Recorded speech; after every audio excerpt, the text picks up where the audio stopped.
Testing, testing.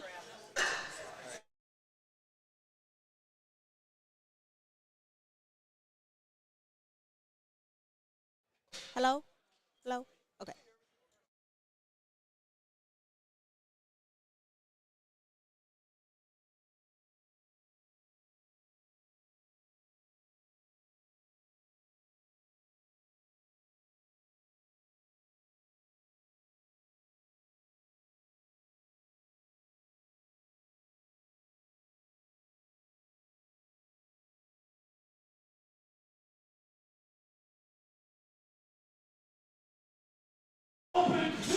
Welcome, ladies and gentlemen, to the 2025 USA Powerlifting New England Open here at the Westin Hotel in Waltham, Massachusetts. My name is Liz, and I'll be your co-host for the stream today. I'm joined by Emanuela. It's nice to be here. We're happy you guys are watching, and we're going to walk through all of these lifts as well as talk about each lifter, the weight that they're lifting, and give you some commentary as well about like what are the differences between certain squats, certain benches, certain deadlifts. And we're happy to have you joining us here. So we're starting out with a squat event. We are. And Emanuela, what are the criteria for a good squat? For a good squat, when you start, you need to be standing upright with a bar on your back, either high bar or low bar, and your knees need to be fully locked out. That's right. In order to get one of the two start commands, which is start. That's right. Or squat, depending on the ref. And then you need to squat down low enough where your hip crease is below the top of your knee, and then you can come back up, and you need to stand still without moving with locked knees to get the rack command from the head ref. That's right. So Lucas Wasserman on platform 1 just did a pretty good job of that. You got 2-to-1 white lights, which is all you need for a good lift. That's right.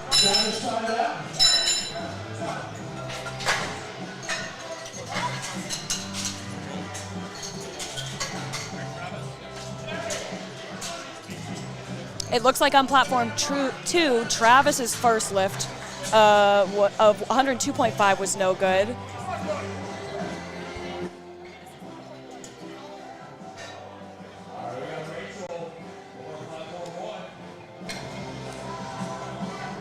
We've got Rachel on platform 1 taking 105 kilos, nice and controlled going to the hole, and then waits for that rack command. And on platform 2, we have Nicholas taking 115 kilos for his opening attempt. Next on platform 1, we have another Rachel taking 107.5 for her opener. Emanuela, how long have you been powerlifting for? I've been powerlifting since October of 2 years ago. Oh, nice. Yes. Honestly, you've been lifting almost as long as I've been lifting. And you're on the Boston Latin School team, right? I am. That's yes, awesome. Yes. That's awesome. This is my coach. I was going to say, fun fact about the Boston Latin powerlifting team is the head coach of that team is our meet director here today at the New England Open. So we got Rachel going for 107 kilos on platform 1, while Oliver finishes out 125 kilos on platform 2. It's a good lift for Oliver. A good lift for Rachel. So far, we're doing pretty good Yes. for session 1 of this New England Open meet. Yes.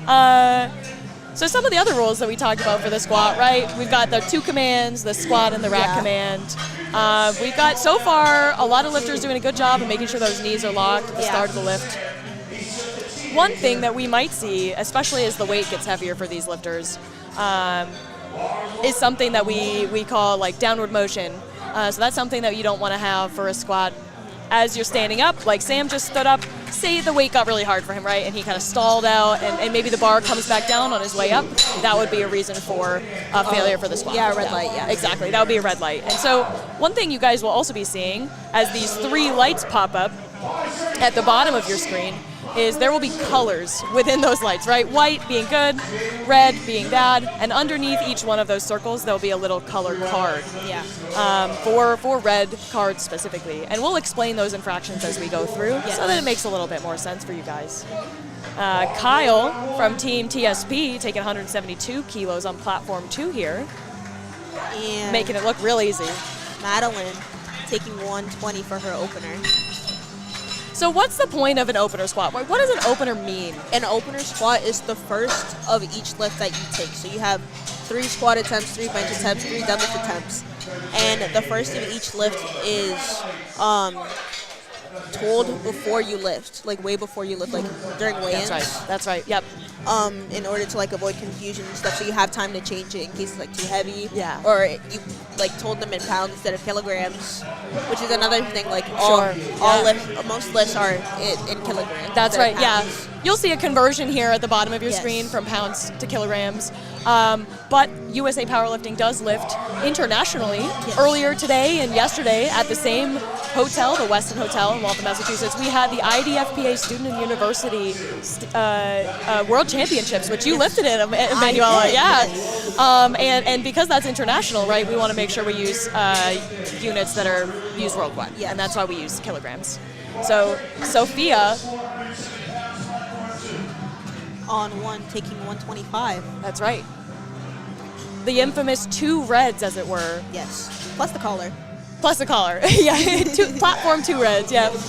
And then Christian going for 185 kilos, just over 405 here for his opener. In the gym, we call that a big lift. Yes.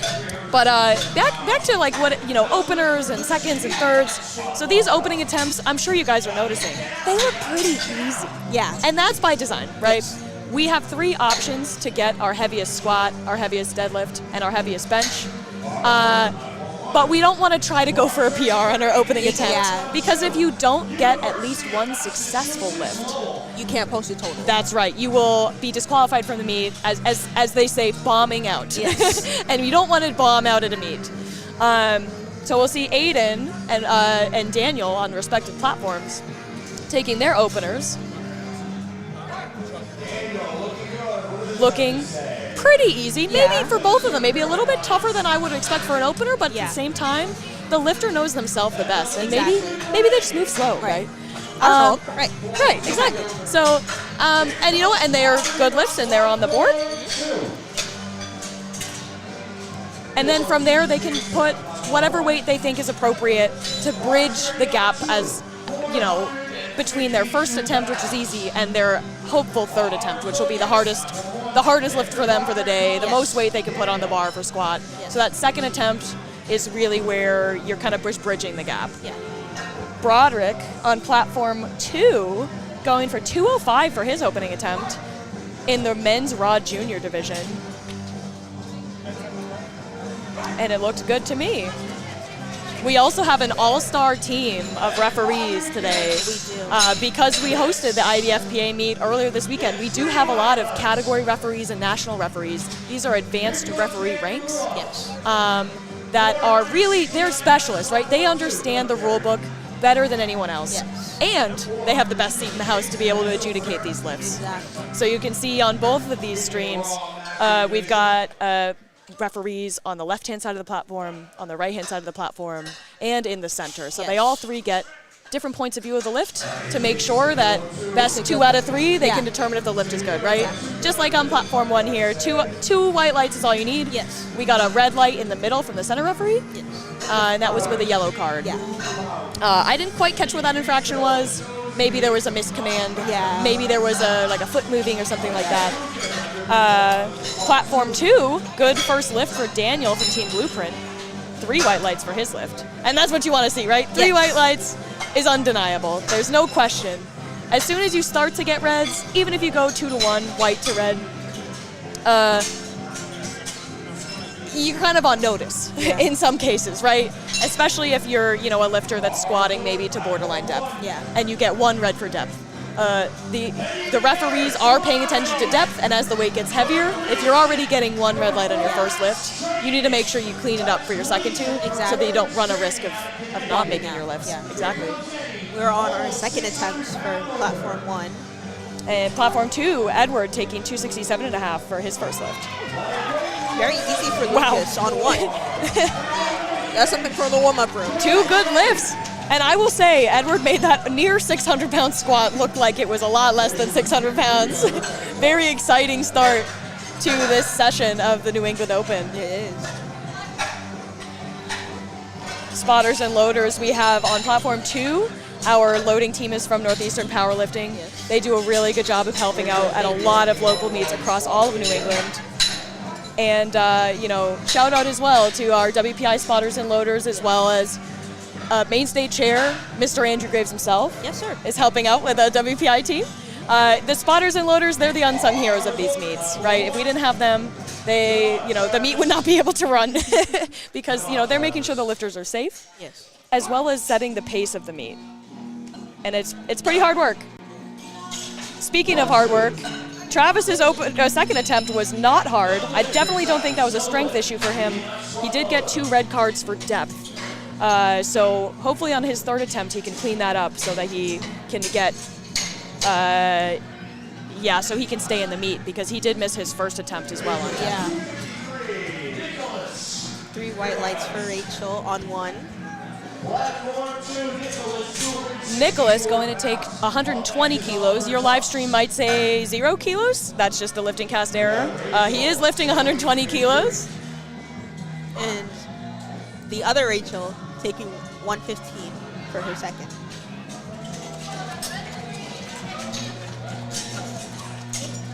And 2-1, that's a good lift for Nicholas there. Oliver getting 145 kilograms loaded on the bar for his second attempt. Good lift for Rachel on 1.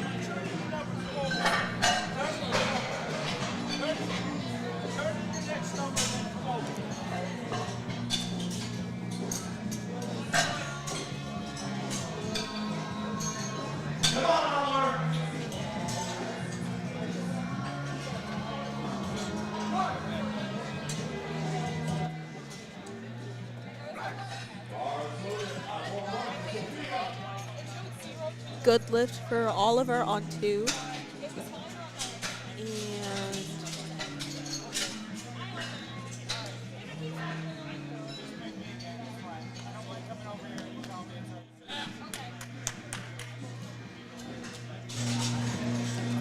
And that was a good lift for Oliver on platform 2. Yes. Up next we have Sam. Almost 400 pounds loading for this raw teen lifter for his second attempt. And Sophia getting set on platform 1. So we did notice with Sophia's lift, she was off the platform, she was adjusting some things. Yeah. Can you tell me a little bit about the rules about adjusting your equipment on the platform? So on the platform, the only equipment that you can adjust is your belt. Like once you get on the platform, you can't adjust your wrist straps or your knee sleeves or your shoes, your singlet, only your belt. And if you want to go adjust any of that other equipment, then you need to go do it off the platform. That's right. Or behind the curtain. But a good lift for Sophia, regardless. That's right, yep. Kyle looking to take 182.5 kilos for his second attempt squat. Just over 400 pounds. That's right. Being handled by Mr. Andy from TSP today. Yes. And pretty good attempt there. I saw. Madeline on 1 taking 127.5. So it looks like Kyle got 1 red light from the side there for depth. So that's something he'll just have to keep in mind on that third attempt. Yeah. Maybe just think it a little bit more, maybe go a little bit lighter than he was expecting to go on the day. Like I said, these referees, they're in the best seat in the house to be able to judge depth, and they are some of the most advanced referees that we have in New England and in the country. So Yes. we want to make sure that they're holding us to standard and that we're executing to that same standard. Ryan going for 185 keys. Down to the basement and back pretty quick. Alexandra on 1 taking 130 kilograms for her second attempt. That's right. Much, very slow and controlled on rack there, slow and controlled on the descent. Yep. And there's nothing wrong with that. At least not from what I can see. And the judges agree there as well. So one of the cool things about powerlifting is, you don't have to move the same way as somebody else in the sport. Somebody can be really explosive like we saw Ryan and just move really quickly, or somebody can be like a Madeline, right? Just slower and loading those muscle tissues a little bit differently. I'm sorry. Oh, no, that's Alexandra, my bad. And it both are perfectly fine, perfectly well within the rules. And it really gives the lifters the opportunity to lift the weight they need to lift Exactly. to put the most weight on the bar for themselves. So unfortunately, Christian's lift on platform 2 was no good due to depth as well.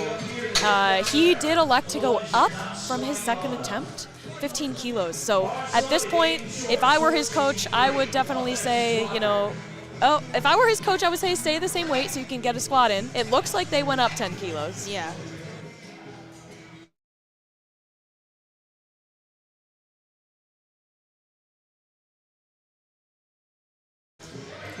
We will see how that strategy pays off. It's quite bold.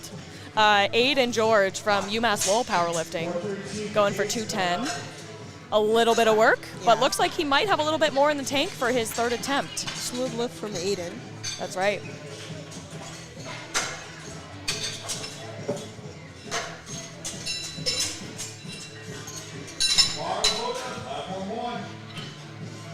Platform 1, we have Jason taking 187.5 kilograms for his second attempt.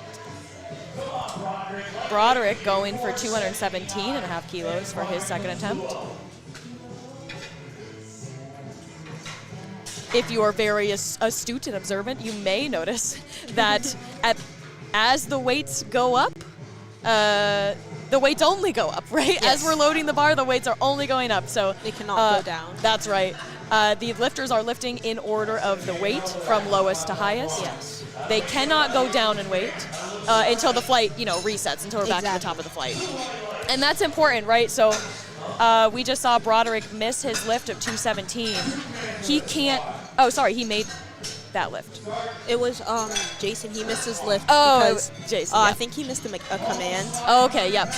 Yeah. So say he missed that on strength, right? Right. He would not be able to reduce his next attempt. Yes. He can You'd only have to take the same weight or more. That's right. Which I wouldn't recommend taking more if you fail. Yeah. If you fail on strength, I would not recommend taking more. Unless you really want to. That's right. If you just miss a command, that's okay. Yeah. The nerves get the best of you, especially in the squat. You've spent months training for this moment. And you only have 60 seconds on the platform to show your stuff. So sometimes you get nervous and you miss a command. Yeah. It's a good lift for Lucas on 1. Daniel looking to take 225 kilos for his second attempt.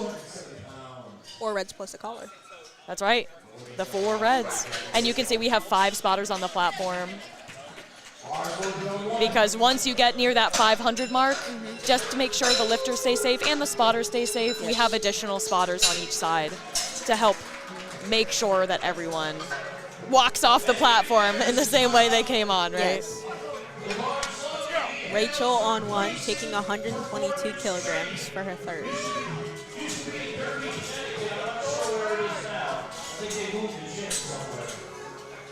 And Edward coming around with near 612 pounds on the bar for his second attempt. Come on, Edward, let's go. Yes. A big grind for Rachel. The judges say. And no issue there, 611 for Edward there. I think Rachel missed on depth. Oh, no. Yep, that's what that looked like. Hopefully she's able to, collect it for the next attempt. Yeah. And maybe there was a little bit of that was her third. Oh, that was her third? Yeah. Oh, no. Unfortunately, sometimes that's the way the cookie crumbles. Yeah. She at least knew for a gym PR, right? Like that she's capable of doing that, and she just needs to clean it a little bit up for her next meet. Yeah. Travis is having 107 kilograms loaded on the bar, so they elected to go up from his second attempt, which he missed due to depth, which was the same as his first attempt, which was missed as well due to depth. So hopefully this moves well, and hopefully he's able to just sink it a little bit more. Yeah. I know some lifters, sometimes they just need a little bit more weight to get them to depth. So hopefully this helps him get there.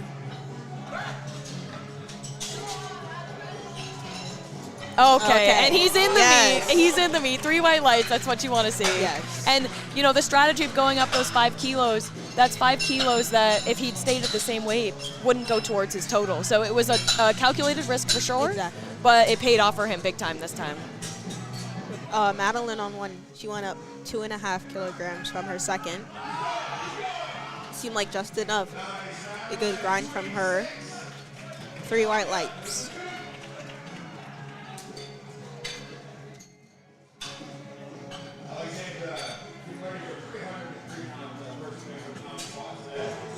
Nicholas walking out 142.5 kilograms. Oh, just unfortunately not quite able to get through that sticking point there. Yeah.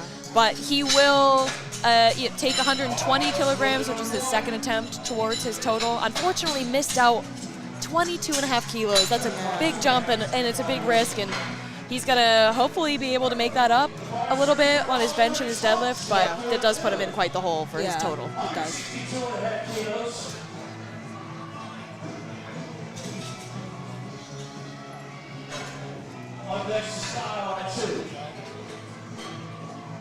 Slow and controlled by Alexandra there. Wow, yeah, see, and she knows how to grind a squat for sure. Unfortunately, Oliver not quite able to press out of the hole there on that squat for 162 keys for his third attempt. Only 3 lifters left on platform 1, flight A, and then we'll go on to flight B. After our 10-minute break. Oh, sorry. No. My bad, guys. We got flight B, and then we got a 10-minute Yes. break. We're over here waiting for that break. Kyle looking to take 187.5 kilograms. Sophia taking 155 kilograms. I think she's fixing her equipment. That's right.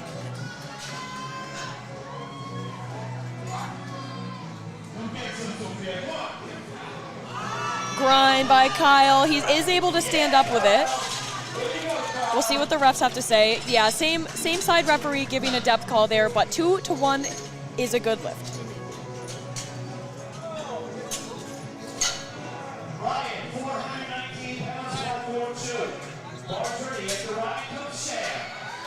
Nice. That was a good, smooth lift for Sophia. good job by her. We'll see what the refs have to say, and it was a good lift from them as well.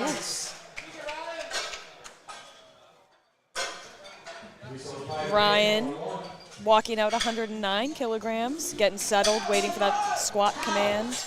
Big brace.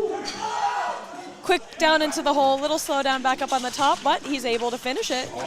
And the refs say it's a good lift, 3 white lights. 170 for Daniel on 1. It's just about 375 in freedom units. That's right. Eagles screech in the background when we hear the pounds.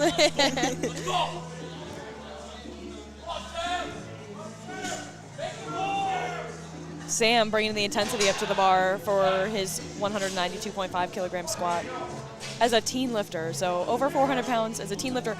And I will say, no knee sleeves, no wrist knee wraps. sleeves? This guy's knees of steel. Wow. Insane.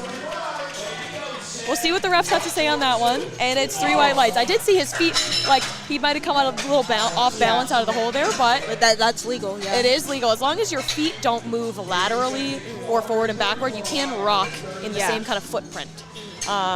So good job by him there. Jason is taking 195. He moves up 7.5 kilograms from his second. But he missed his second on like a command he missed, so I think he'll be okay. I think, and that, if I were in that situation as well, that's the same choice that I would make for sure. Christian missed his opener, missed his second, went up 10 kilos anyway for the third. Will he make this lift? He needs it to stay in the meet. Come on, Christian.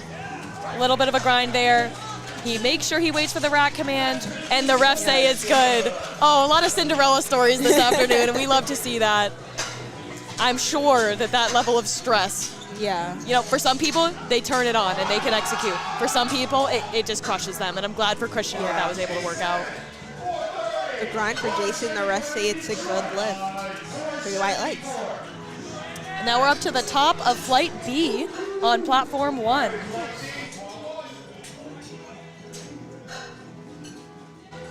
And then Aiden from UMass Lowell taking 215 kilos for his third attempt squat. John Grady for the start of flight B, taking 75 kilograms. No question on depth there for Aiden. Nice. Very controlled on the way up as well. I would say he had even more in the tank. 3 white lights, that's a good lift.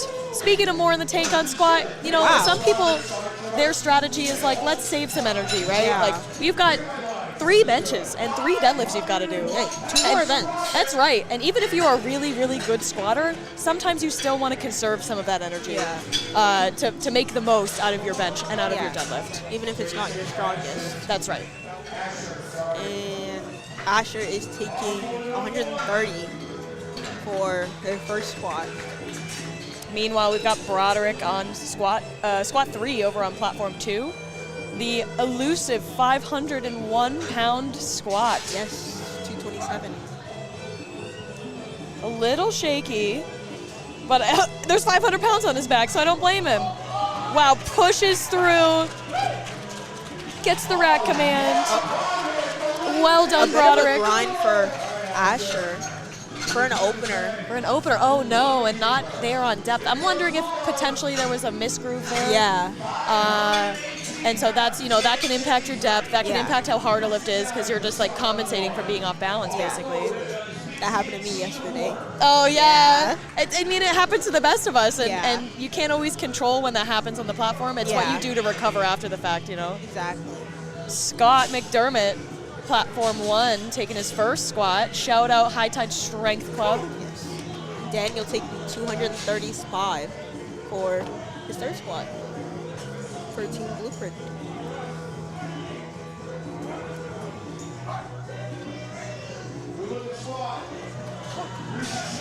It's a good lift for Scott, 2-1. He'll want to look out on depth for his subsequent attempts because he did get 1 red light for depth. Daniel, on the other hand, 3 white lights. No questions there for his third attempt. Up next, we have Edward.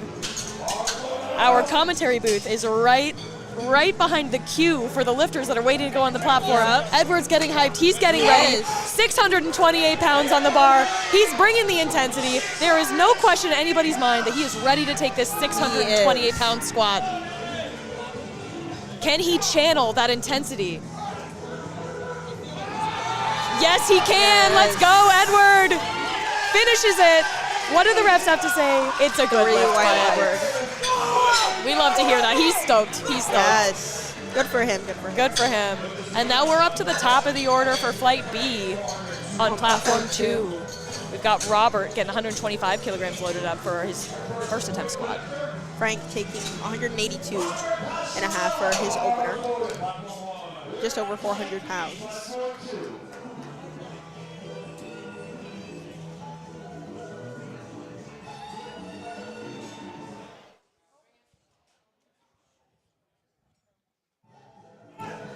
Frank is also an equipped lifter, which is different from raw powerlifting. He has more support. That's right. More compression with the squat suit, and then the wraps, which are very, very different from knee sleeves or complete raw, like Robert is doing. That's right. Yeah, he's got a belt and that's it. No knee sleeve, no wrist wraps. He said, I don't need knee sleeves. I don't need wrist wraps. But yeah, so equipped powerlifting. We had a lot of equipped lifters earlier in the weekend. Yeah. And equipped, there's a variety of different pieces of equipment that you can wear when you're competing as a equipped lifter. If just one of your lifts, squat, bench, or deadlift, you're using equipment, then you have to enter that division for all 3 of your lifts. So he was wearing a squat suit and wrist wraps for that. For bench, you can wear a bench shirt. Knee wraps, for bench, you can wear a bench shirt. Yes. And then for deadlift, you could wear the deadlift suit as well. Yeah. Andrew going for 107.5 kilos. Very easy squat for him. I've been watching his training, and it's been going really well. That's good. Meanwhile, James. 2-1. 2-1 lift for James on platform 2, but it was a good lift. Yes. He did get a blue right from the center referee, so he'll have to pay attention to that for his next attempts. Is it soft knees for a blue? I'm not sure. I didn't quite catch what that was. It could have been blue, could be for soft knees on the start or on the finish of the lift. It could also be for downward motion. It could also be for double bouncing out of the hole as well. Oh, yeah. So I didn't quite catch what the infraction was, but we'll see. We'll pay attention for the next attempts, and we'll see how that goes. Kelly looking to take 172.5 kilos on platform 2. Robert is taking 195 kilos. Team RSL for Robert there. Pausing it? Oh. Okay. Just open to the pause squat, just so they know. Unfortunately, that is the downside to pausing your squats on the platform, is it gives the referees a lot of time to see whether you hit depth, and they all agreed he did not hit depth on that one, unfortunately. So just got to sink it a little bit deeper for his next one. And if he really wants to pause it, then go ahead. That's right, but it's got to be at depth. You're running a lot of risk there. So it's a good squat from Kelly on platform 2. Yes. Up next, 177.5 kilos for Marcus. And 195 for Andrew of RX Powerlifting Club. Hold on. Okay.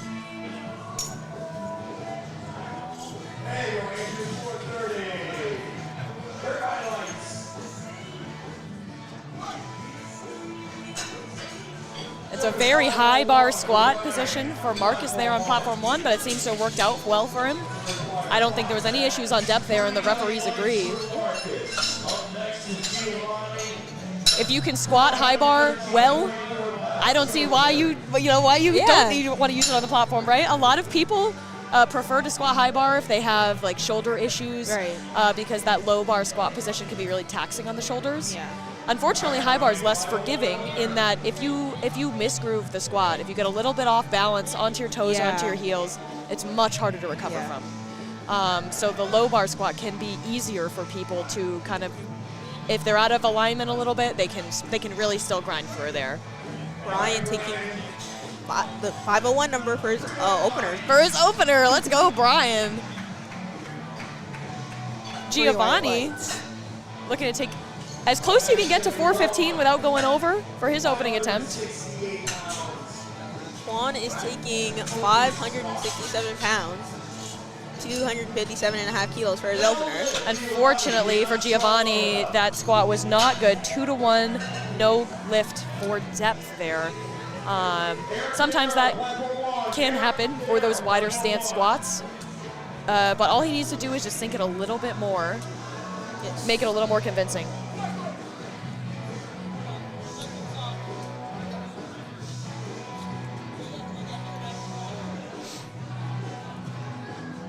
We have the meet director spotting for Juan today. That's right. Shout out Eric. Yes.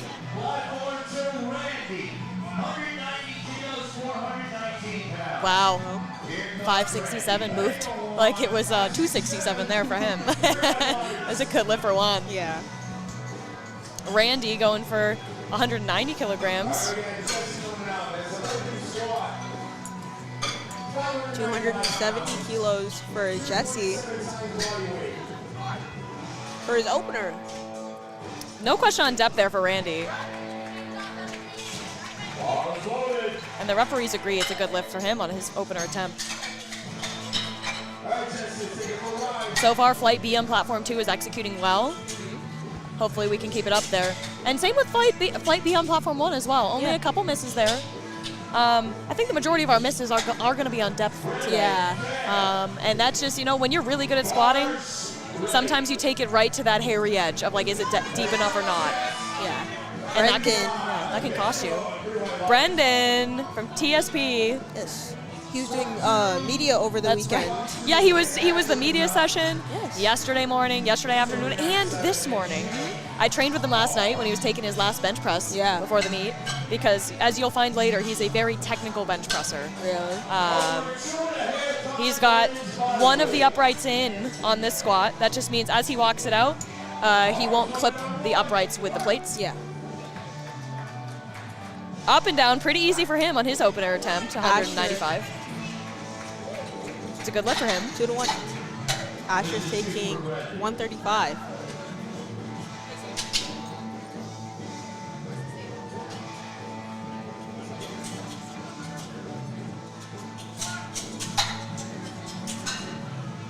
No question on depth there for Asher. Unfortunately, just a little too heavy. I wonder, with that like kind of close to high bar position, I wonder if that's just what, we were just mentioning, where maybe a little bit off groove there, and just couldn't overcome that. Yeah. But I'm hoping Asher will retake that. I also noticed that John scratched his second attempt. That's right. It looks like John, so he took a 75-kilo opener. It looks like that was probably a token squat. Yeah. You know, if you have like an injury or something that precludes you from being able to lift the most possible, you can put in a really low number as a token and then scratch the rest of your attempts. So maybe he's here to really push bench in lieu of an injury or something. Exactly. Meanwhile, we've got Julian attempting 200 kilos on the platform. Unfortunately, it looks like he got a little off balance side to side there. Wasn't able to finish, but Scott, on the other hand, Smooth squat. that's right. And I was talking with him in the warm-up room earlier today. He's got the Rascal Apparel knee sleeves, which are like, they're like any other like commercial company's brand of knee sleeves. In comparison to like, you know, we got some people wearing A7 rigor mortis sleeves and Inzer knee sleeves that are really, really stiff. Yeah. Scott might as well, you know, be wearing nothing on his knees and made that squat look really, really easy. So good on him for that. The purple is a choice, and I like that. Yeah. I wear the Pioneer knee sleeves. People say they're pretty stiff. They are very stiff. Yeah. I used to wear stiff knee sleeves. I'm in my soft knee sleeve era. We'll see if I go back. Undecided. Either way, both are allowed in the Federation. Michael, 237.5 kilos, moving pretty well for his first squat. And the referees agree. He did get a card from the center referee. I'm not sure what that's about, but from my angle, I couldn't see the infraction, right? Yeah. And we're not quite dead on center like the chief referees are. Exactly. So we're bad an angle. That's right. It's possible that they saw something we didn't see. Yeah. Also, the lighting does make a big difference, right? A lot of lighting. The live stream lighting is definitely different from how it looks IRL. Yes. And that yellow card, it's like a miscellaneous reasons, right? If your wrist wraps are touching the bar, it could be a yellow card. If your equipment's not set perfectly right, it could be a yellow card. So there's so many things that, especially from our angle, we can't see. Yeah. Joseph going for 240 kilos out of Boston Barbell. Wow. Looks pretty good to me. We'll see what the refs have to say. And they agree. Good lift. There might be an issue on platform 1. Not sure. Because I saw them, they took all the plates off. Like they put it on, took it off, and now they're doing it again. I'm wondering if this is a relift. I'm wondering maybe his first attempt was misloaded. I do see in Lifting Cast, and for those of you guys who want to follow along on Lifting Cast, you can go to liftingcast.com, and the homepage of Lifting Cast, you'll find the 2025 USA Powerlifting New England Open Meet. You can click on that and follow along with us. I'm wondering, that asterisk usually means it's a relift, or a non-standard lift, I'll say, of some kind. So I'm wondering if that's what happened there. Sometimes we can get these lifting cast issues that lifters can accidentally get skipped and things like that, so maybe that's what that was. We've got James over on platform 2 going for 142 kilograms for his second attempt squat.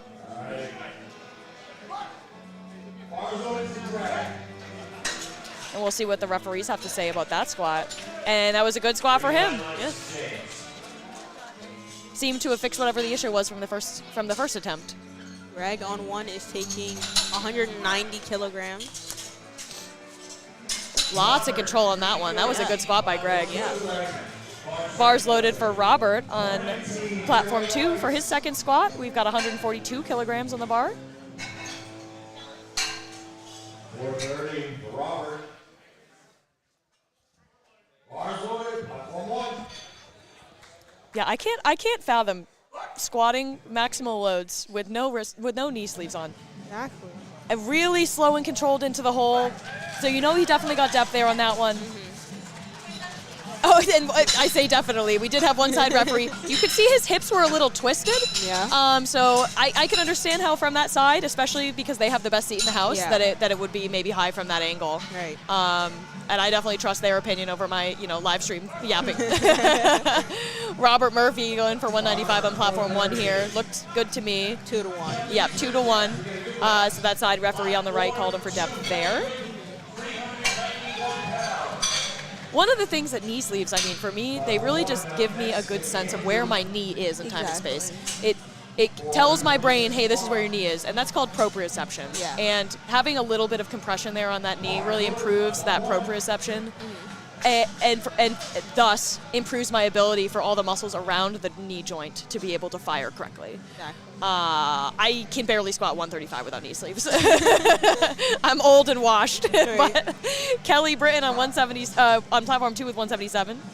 177 is on him actually, making that look pretty easy. Yep, and 3 white lights for him is a good lift. Andrew is taking 202.5 kilograms. 402 pounds. Wow. A coach in his own right, being coached by Cronin Strength, Matt Cronin. Yeah. 3 white lights for him.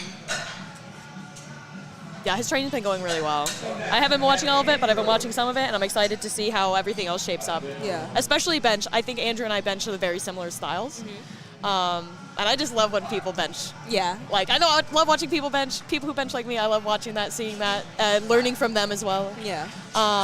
We'll talk about bench when we get there, though. We don't want to get too far ahead of ourselves. But good lift for Marcus on platform 2.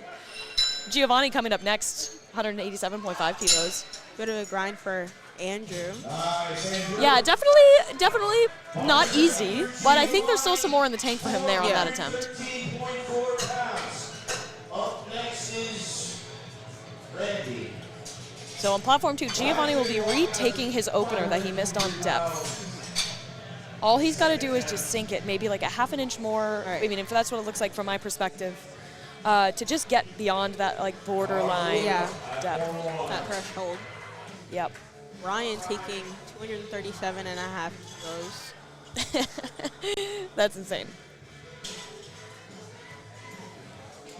Meet director is back. That's right. Squatting and loading. I will say Giovanni's got a long way to go to hit depth. That one looked better than his first. We will have to wait and see what the refs have to say. Unfortunately, still not quite there. Hopefully he's able to get it back on his third there, because we would hate for the worst case scenario to happen. Yeah.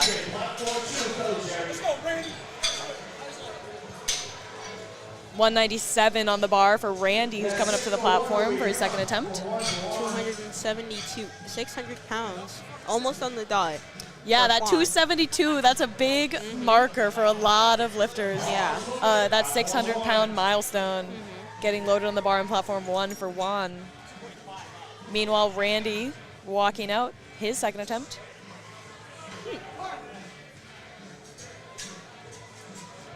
No question on depth there for Randy.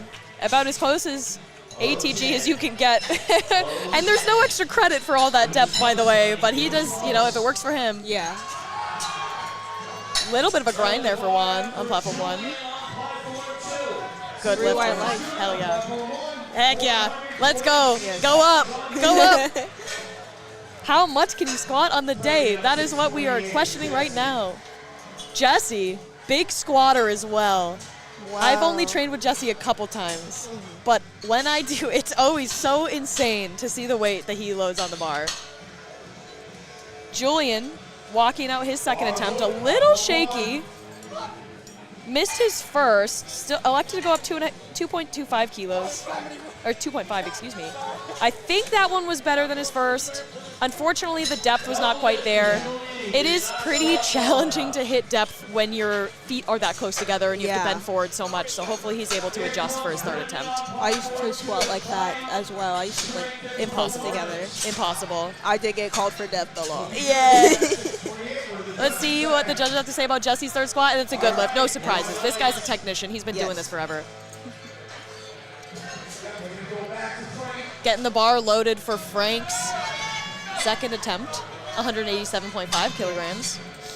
And Brendan taking 205. That's right. Eyeing up the weight, making sure that the right weight is loaded on the bar, getting himself into his routine.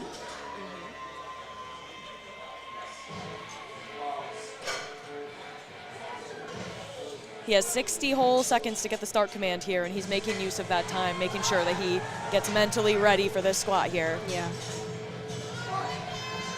Let's go, Brendan. A good lift for Up, Frank. up, up. Looked like a good squat to me. Unfortunately, it was a tad high.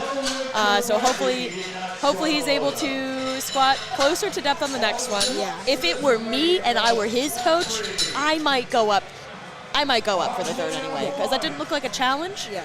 And we do know that Brendan can hit depth. I mean, at least I do, because I watch his training. But it's all about how the lifter feels and how much risk they're willing to take on the day as well. Yeah. Asher's taking 135 again. Hopefully they can. Yeah, Asher needs this to stay in the meet, guys. Cheer on Asher from your house.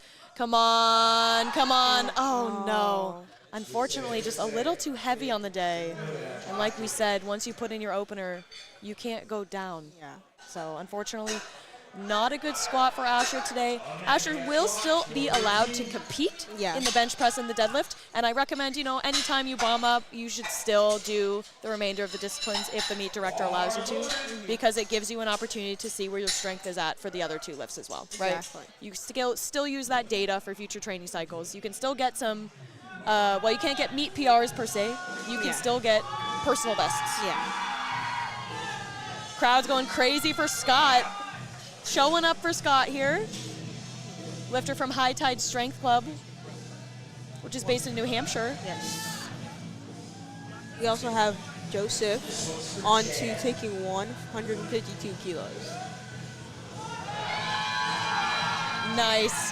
Oh, no. Unfortunately, Scott lost his balance at the top of that squat and wasn't able to hold on to it.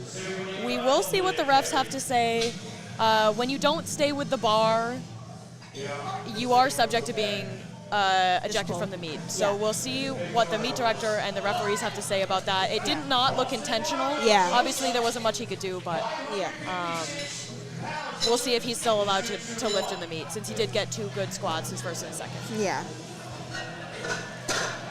We're back to the top of the order now for platform 2, third attempt squats on 5B.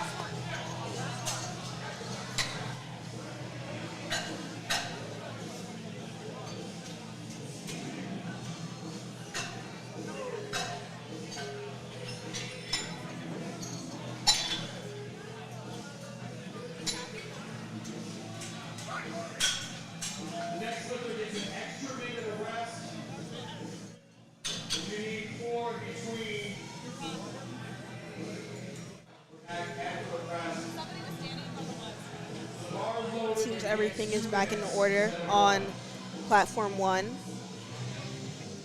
Ready for Frank to come and take his third attempt. Robert going for his third attempt on platform 2, 147.5 kilograms on the bar. No knee sleeves, no problemo, he said. Stood up with it. It did not move that much harder than his second or his first for that matter. Honestly.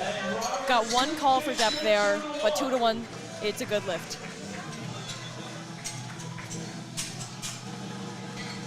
Frank, our equip lifter of the morning. Looks like his knee wrap is not quite right.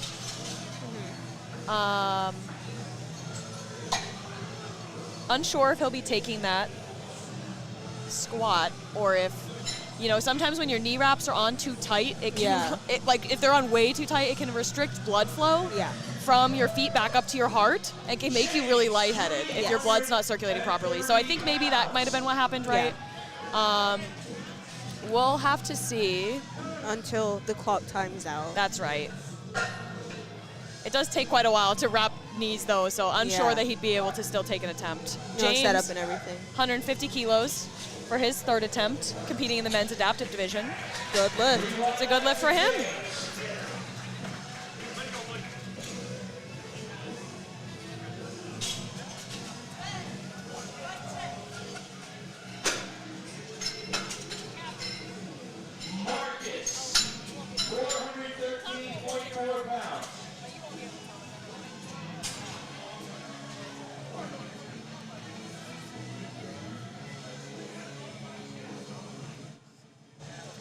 Marcus getting ready to take his third attempt squat on platform 2. Bringing a little more intensity on this one than he did for his first and his second. Understandable, considering that this is going to be the heaviest squat he has of the day. Frank did time out on platform 1. Yeah. So Greg is taking 200 kilograms. Successful lift by Marcus, and the judges agree. He's stoked about that one. Yeah, let's go. Getting the bar ready on platform 2 for Kelly. 192.5 kilograms, bars loaded for Kelly. 424 pounds on the bar. All right, bars loaded. Platform 1. Right. Greg looking to take 200 keys on platform 1 for his 3rd attempt. It's a pretty big milestone number for a lot of lifters, 200 kilograms. Synchronized lifts here on platform 1 and platform 2. Both of them stood up with the weight. Let's see if they both got good lifts. 3 white lights for platform 1. Great job there. Platform 2 still waiting for the call. Is it a good lift for Kelly? 3 white lights for Kelly. Yes, it is. Synchronized success. Yes. Great job to both lifters there. Robert, Go ahead. sorry. Robert's looking to take 202.5 for his 3rd. And we have the same weight on platform 2 for Wow. Julian. 202.5 kilos. More synchronization in a different form. That's right. Julian in a bit of a situation here. He does need this lift to stay in the meet as well. He missed his last one on depth. That one looked better. Unfortunately, not able to quite stand up with it. When you do go a lot deeper than you're used to going, it does end up taxing you a lot more, unfortunately. So he did bomb out of the meet. He will, like we said, still be able to bench and deadlift should he so choose, and we hope that he does. It's a good lift on platform 1 by Robert there. Yeah. Getting the bar set for Brendan on platform 2 with 205 kilos, retaking that miss from his 2nd attempt. So he can try to achieve depth on this one. Yes. Smart call, especially considering, you know, he has been working all weekend. Yes. Very tiring weekend. It has been. Andrew, 210 moved really well, and the judges say that is a good lift. It has been quite the long weekend, and we're happy to be here. Yes. You know, no complaints. no complaints, exactly. No complaints. It is so much fun seeing all these Yes. lifters from all over New England and beyond, right? We had an international meet yesterday and this morning, and seeing lifters from all across the world, Australia, Austria, Japan, Peru, Hong Kong, it was very exciting. Brendan, we're ringing the intensity on platform 2 here with 205 keys. He just has to sink it a little deeper. Andrew walking out 210. Brendan stands up with the weight, so does Andrew. What will the refs have to say about their lifts there? Unfortunately, no good for Brendan there on depth as well again, and he kind of knew it, I think, when he jumped off. But he's still in good spirits. Yeah. He's still got bench press. Excited to see how his bench press goes. It was a good lift for Andrew there. I believe that was 3 white lights.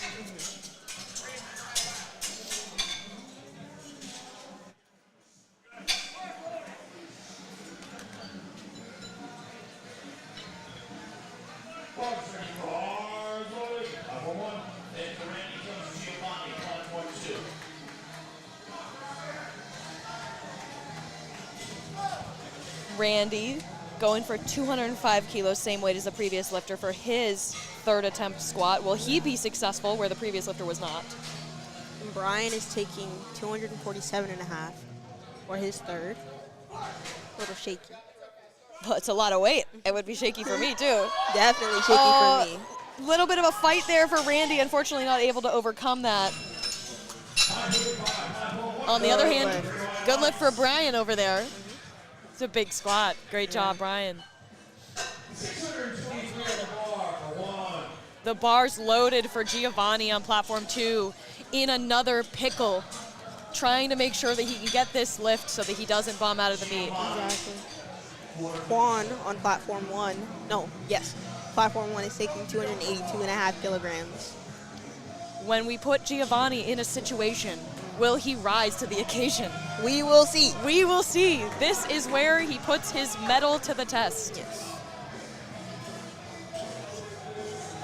Making sure he's getting set up correctly, doing everything that he can to set himself up for a good lift. He just needs to hit depth here. Right.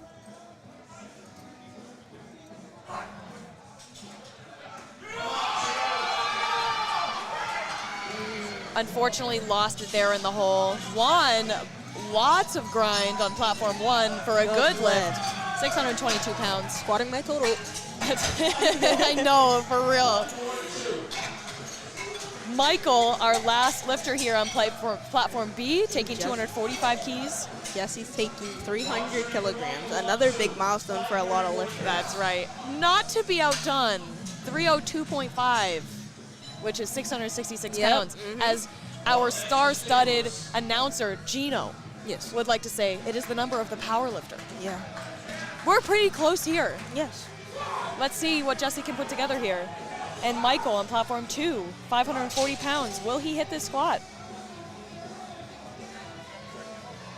Come on, yes. The war cry at the top. Re-racks the rate. We'll see what the refs have to say. Yeah, so they saw what I saw there. Yeah, he beat the rack command, unfortunately. So excited to get that lift. Just rushed it a little. Yeah. No question from me on depth there for Jesse. Obviously, I don't have the best view. Yeah. But the refs agree. That's right. Good lift by Jesse. He's excited. Yeah. We will now be breaking for 10 minutes on both platforms, platform 1 and platform 2, while we get the platforms ready for the bench press. Grab a drink, get a snack, come back in 10 minutes to join us for the excitement that is the bench press. Yes. Thank you.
Welcome back, folks. If you Hello. didn't join us in the first session, or in the first discipline, rather, of this meet, we're at the USA Powerlifting 2025 New England Open here at the Westin Hotel in Waltham, Massachusetts.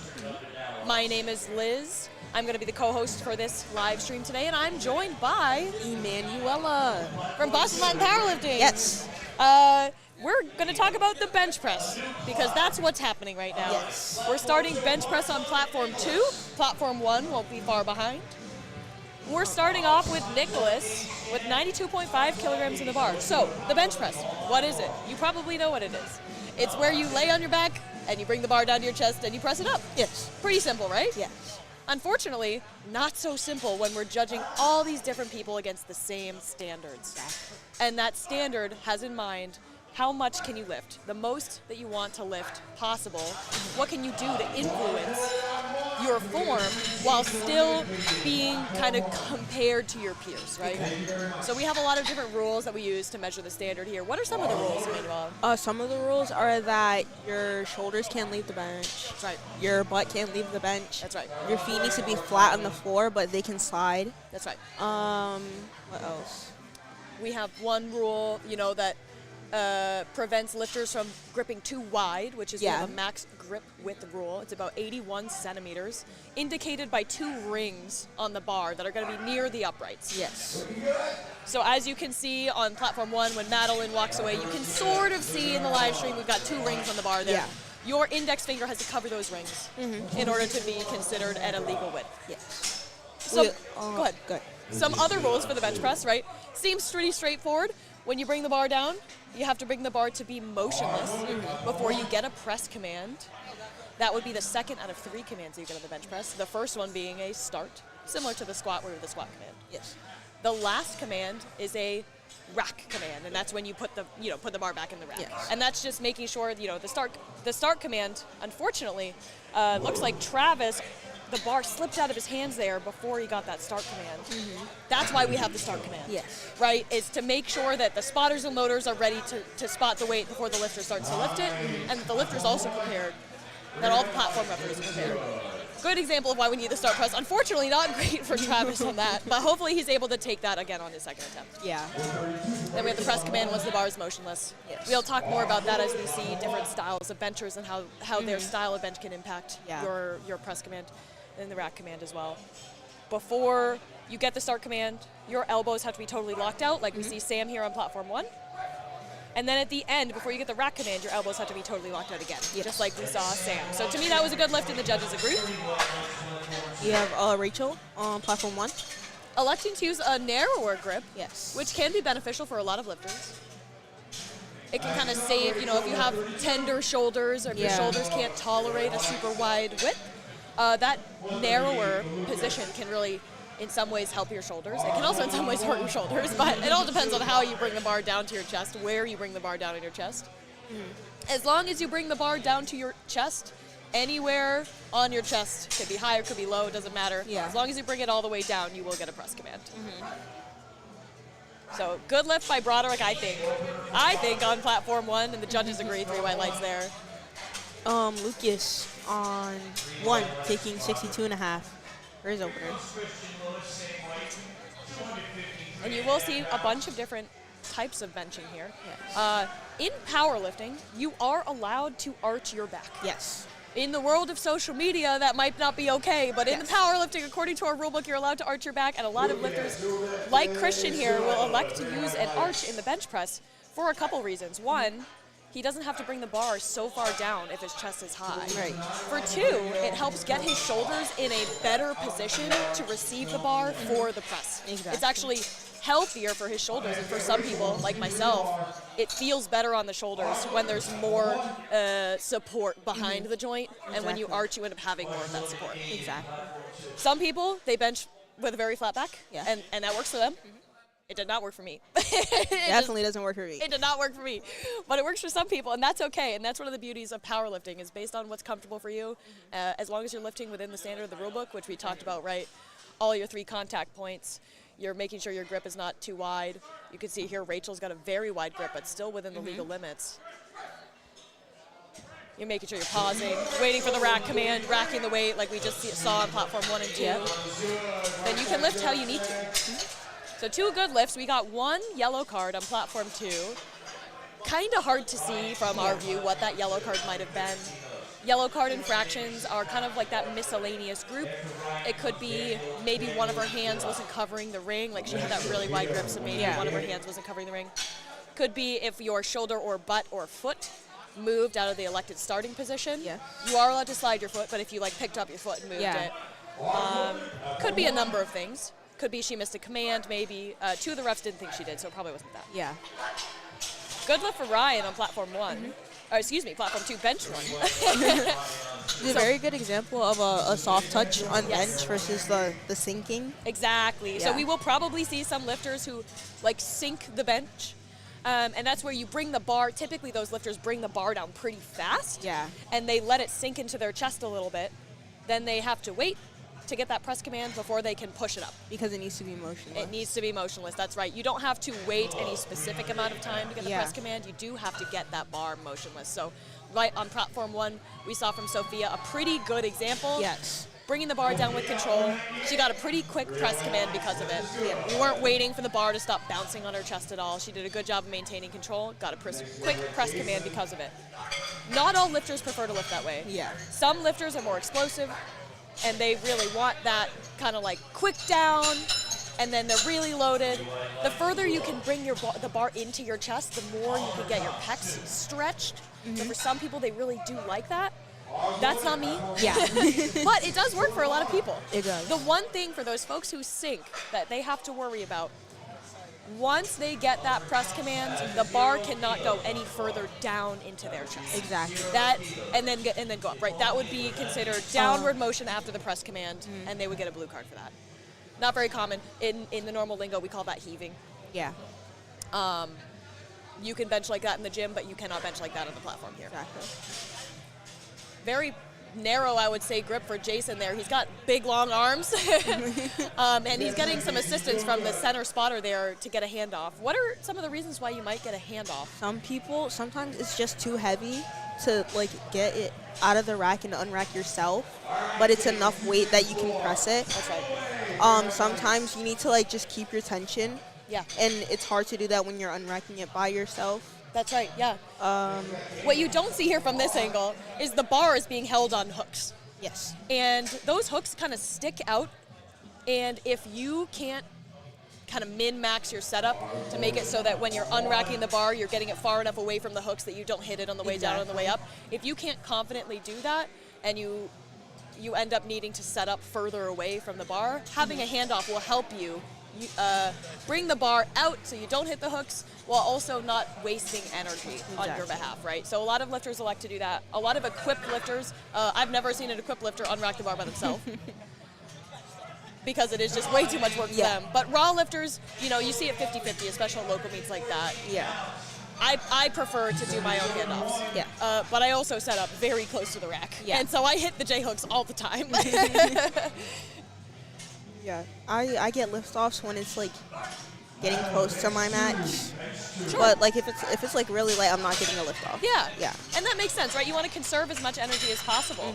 So Edward on platform 2 getting that blue card. I did not watch that bench. I have seen Edward lift before in previous meets. If I had to guess, and we'll see what it is on future tips, if I had to guess, it's that heaving. Because he is one of those really just explosive lifters. And it's pretty common with bigger lifters to see more of that sink technique. Yeah. So, we'll see how his second attempt goes. But if I had to guess, it would be a heaving. Madeline is taking 60 kilograms for her second bench. Nicholas on platform 2 going for 97.5 kilos. We're already on to second benches, folks. We spent so much time helping you guys understand what is the bench press, what are the rules, that we already are on to second attempts. Unfortunately, on platform 2, blue card from the center. It was still a good lift, but blue card from the center, which means either there was some up-down motion or her elbows were not locked, or they were not locked on the start of the end, which I think was more likely for her there. But a good lift for Nicholas on platform 2.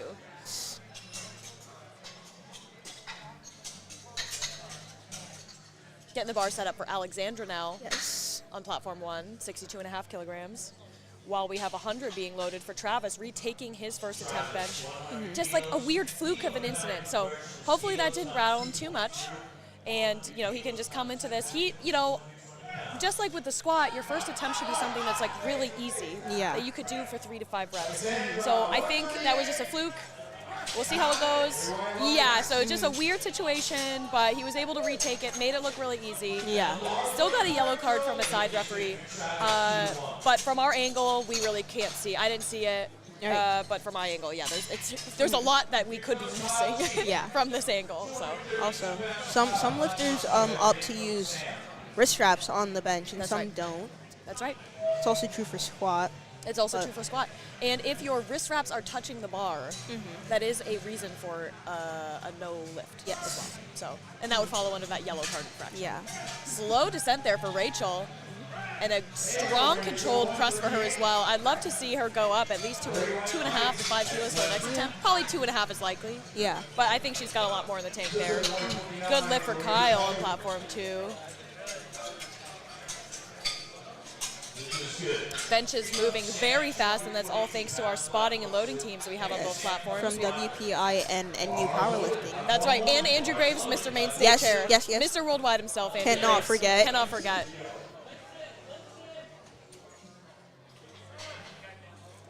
Sam electing to get a handoff from that center spotter on platform 2.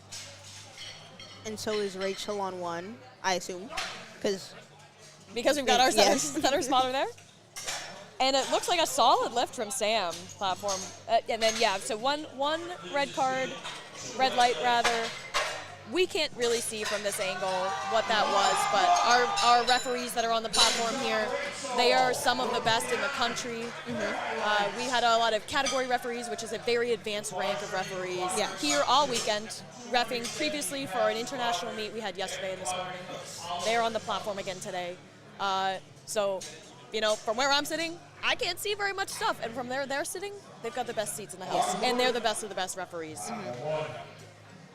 also, you may have seen with Rachel's bench that one arm went up before the other. That's right. That is allowed.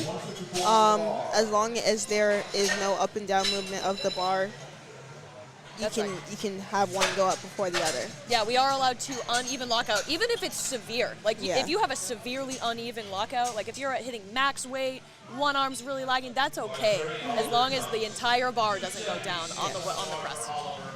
Looked good, like a good lift from Lucas there, and it was. The refs agree. Meanwhile, platform 2, Oliver looking to take 125 kilos for his second attempt.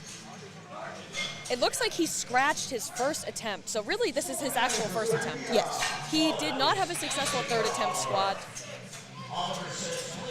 and that was due to failure to complete the lift. So I'm wondering if his third attempt squat, he had like a really bad cramp or something. Yeah. So he scratched his first bench. He said, you know what, I need time to figure this out. Right. I'm just going to take my first attempt as my second. And it looked successful for him. So good on him, good strategy. Yes. A little risky, but paid off.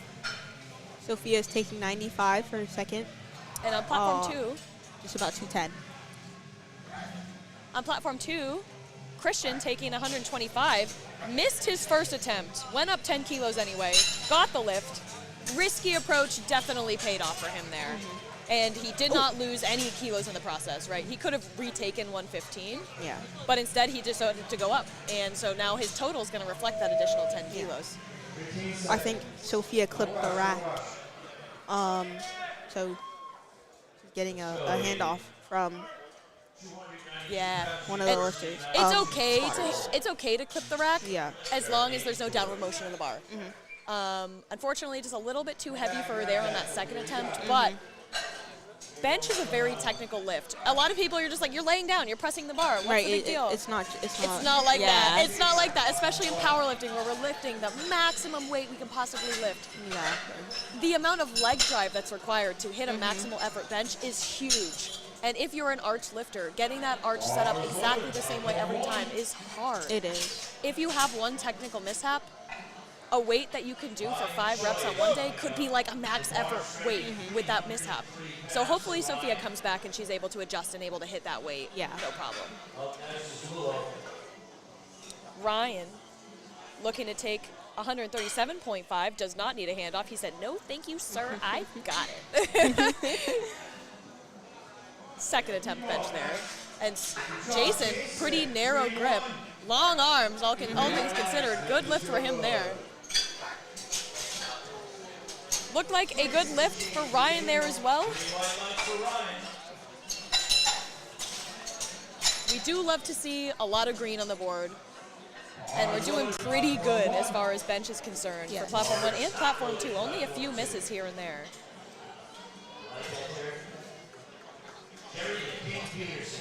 Daniel's taking 130 for his second attempt on bench. And on Platform 2, we have 325 pounds loaded up for Daniel from Team Blueprint.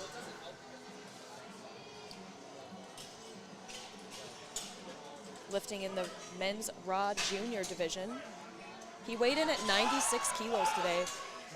So this is a pretty substantial amount above his body weight. Over 1.5 times body weight for his second attempt. It's a good lift on Platform 1. And I think a good lift on Platform 2 as well. The judges agree there. I'm going to keep calling him early. We'll see how good I am at refereeing.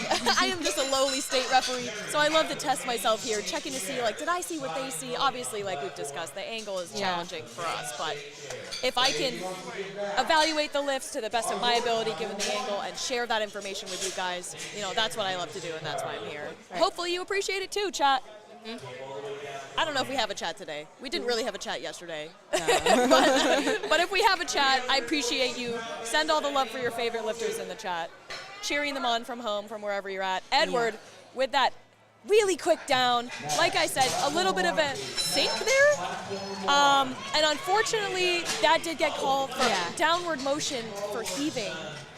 That's where the bar moves down. And what I think happened is the left-hand side moved down a little bit, and that kind of made the whole bar come down a little. Yeah. So if he can just be a little bit more even, he's going so fast up and down. If he can just be a little more even, bringing the bar down, having more control for the press, he's got so much weight there. Unfortunately, this needs to be the standard. No lift for Madeline. I don't think the strength was there today. Yeah. Already on to bench 3 on Platform 1. And we're back to the top doing bench 3 on Platform 2 as well. It looks like Nicholas trying, Travis, taking 100 kilos for his third bench. Lifting cast here, it says on your screen Nicholas, but this is Travis. Nicholas is up in a couple lifts.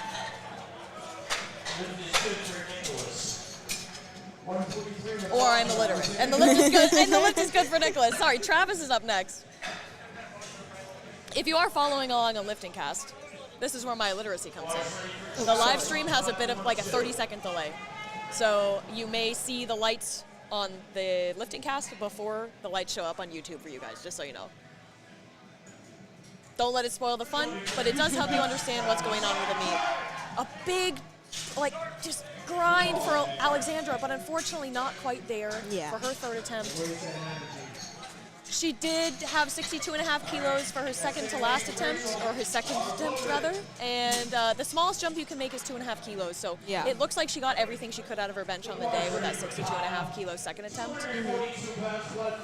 And when your bench is, I'll say, in my opinion, if your 1 rep max is below 132 or around 132, when you're making jumps of 2.5 kilos, which is the minimum jump you can make, that's a pretty big percentage of your overall lift. For a 60 kilo lift, 2.5 kilos is almost 5%, which is a big jump to make. So a big ask for these lightweight lifters with these lighter benches to make those relatively big jumps. Good on them when they're able to do it though. Unfortunately, a no lift from Kyle there on Platform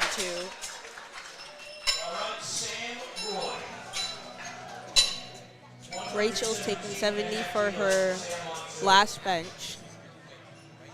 I knew 167 was the uneven bench. Yep, that's right. So we'll see if that was like a fluke, like maybe things got a little imbalanced, or if that's just kind of how she benches, right? Some people have that like maybe more dominant side. I know when I set up on bench, I set up crooked. And you can see her elbows are crooked on that as well. Unfortunately, not quite there on the day. asymmetry is okay. Yeah. Until it's not. Yeah. Unfortunately, a no lift there for Sam on platform 2. Looks like he got 2 yellow cards from the side referees there. Going up to 135 for Broderick. Attempt 3 on platform 2. Bars load on platform 1 for Lucas, 77.5 kilos. For this youth lifter. Yesterday in my training session, I had the same weight on the bar for training.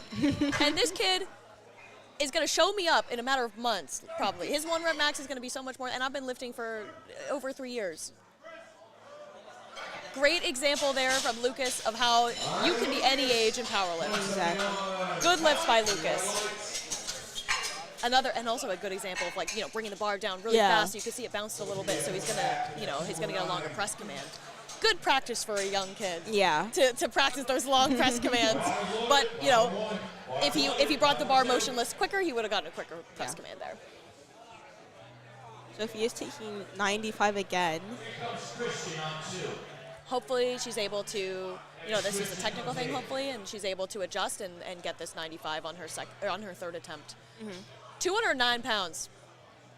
Nothing to sneeze at there. That's some weight. Christian unracking the bar on platform 2, 135 keys, almost 300 pounds. Unfortunately, gave up on that one. Maybe he was out of position. He'll definitely, with some training, get that at his next meet. A good lift for Sophia. And a good lift for Sophia, that's great. Yeah, so she was able to fix a little something and Yeah. then come back and take that, so that's good. I only saw the end of it, but it looked pretty smooth. Good. From what I saw. Yeah, classic example of how just the smallest thing that's not quite right in your setup can lead to a no lift. And then fixing it, good lift. Aiden getting a handoff on platform 2 for his 137.5 kilo bench press third attempt. Lots of range of motion there for Aiden. Slow press, but controlled the whole way. 2-1, that's all you need.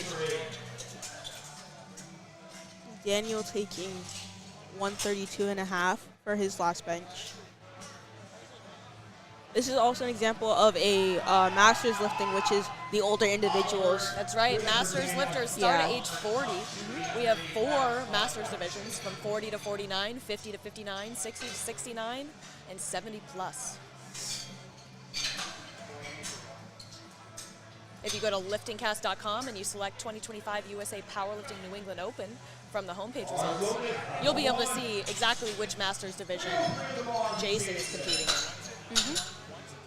Unfortunately, no lift there for Oliver on platform 2.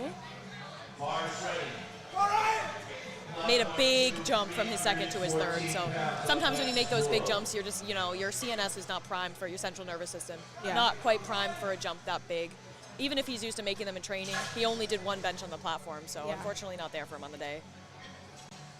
Jason's getting 137.5, 303. Oh, Ryan loading 142.5 on platform 2. Come on, Jason. Oh. One benefit to that narrower position that Jason has is that you can grind that position a little bit easier once you get to that midpoint. Unfortunately, he's got a long way to go on that press. So even if he is grinding, he's grinding maybe for a long time. But excited to see what he can do in the deadlift. Yeah. When I see lifters who have a long range of motion on their bench, I get excited to see what they can do in the deadlift because they're already advantaged, with the longer arms. Yeah. The bar doesn't have to move as much from the floor. So excited to see what he can do there. Daniel on platform 2, 152.5 kilos on the bar. And Asher taking 87.5. Asher starting out with just under 193. Daniel making sure his setup is exactly how he wants it for this third attempt. You gotta do that. You gotta make sure it's right. You have 60 seconds to get the start command, so use as much time as you need. Excellent 2-1 work. for Asher. Sorry. 2-1 for Asher on platform 1 and 3 white lights for Daniel on platform 3. Up next, last bench of flight A on platform B. We've got Edward. Coming up for 160. Again, we said this earlier in the first session. The commentator's booth here is right in front of the queue where the lifters are going out to the platform. You can't quite see us from behind the curtain here, but he was getting hyped. He's getting ready. He knows what he needs to do to execute this. He's one of those lifters that just, he needs to get his energy up so he can make sure that there's a lot of weight on the bar, and he can channel all that energy into pushing the bar away from his chest. Oh no, unfortunately, I think he jumped the press command. Oh! I'm opposition. I'm the hater. I didn't hear the press command because I'm in the commentary booth, but he got a really quick press command because, like we talked about, he was able to control that bar much more on the way down. Very excited for Edward. So sorry to all your fans at home where I'm sitting here pretending to be a hater. You got it. You nailed it there. You can see on platform 2, we're adding some blocks to the platform. So for lifters who lay on the platform and their feet are unable to touch the ground, or they're unable to achieve sufficient leg drive when their feet do touch the ground, you are allowed to put blocks. We saw some lifters yesterday using blocks. We saw some lifters, we're seeing some lifters today using blocks.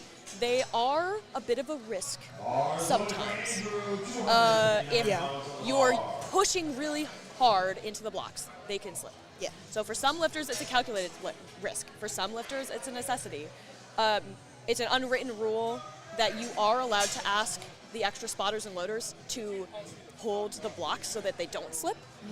So if you know that and you know you're allowed to ask, you can go ask those spotters and loaders to do that, and then it reduces that risk almost entirely of the slip.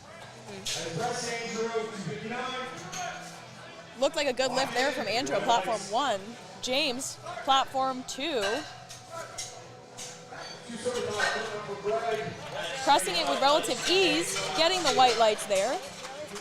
So you can see, it might have looked like his elbows were not totally locked out. If you have a limitation to being able to fully lock out your elbows, you can go to the chief referee and you can let them know, like, hey, this is what it looks like when I am at my maximum capacity. They will see that, they'll accept that, and then when you're lifting, they can see, does your start position match your finish position, match what you told us before you started? And if it all does, then they will give you the white lights. They're not here to say, well, you didn't do it perfectly, so. Yeah. So if you have that limitation, we are willing to work with you there. Greg, 125, moving pretty well. As it should. As it should move well. Yes. And Robert making 85 kilos fly. Let's put some weight on the bar, Robert's coach. I hope you're watching the live stream, Robert's coach. Let's load it up.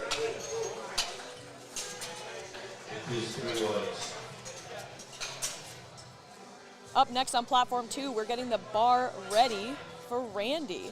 110 kilos, 242 pounds.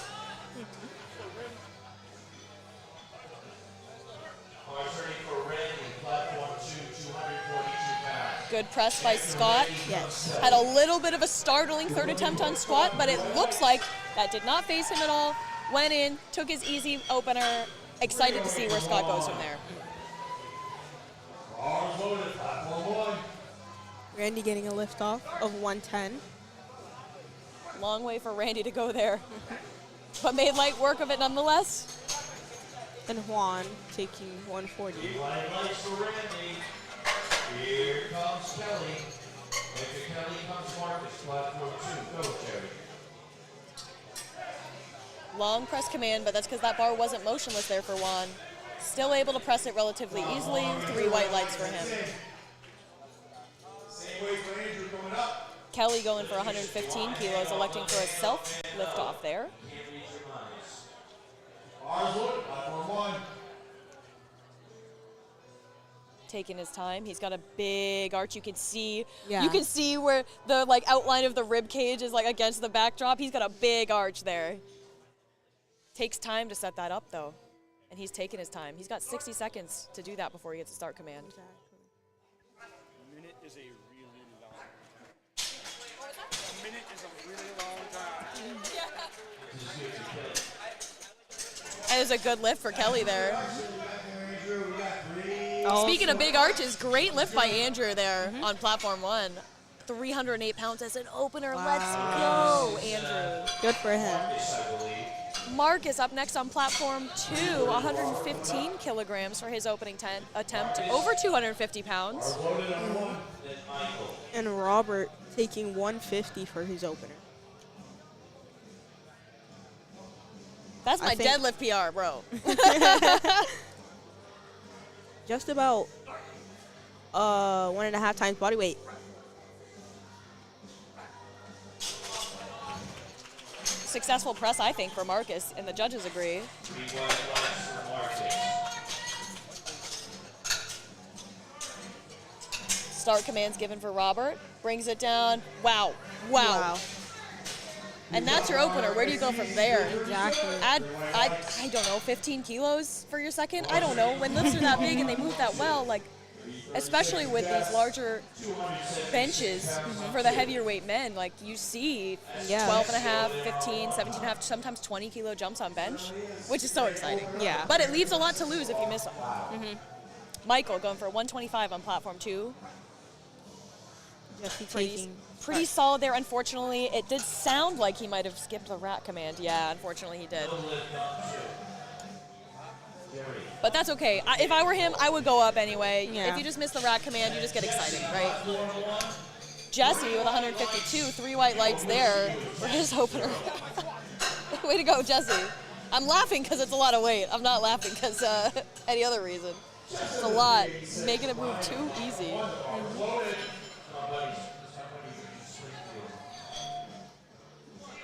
Now Giovanni unable to post a successful squat, still opting to bench and deadlift, which I always recommend. Yeah. Let's get those data points. Also Ryan on 1 taking 175 Come on, Jean Francois. for his opener.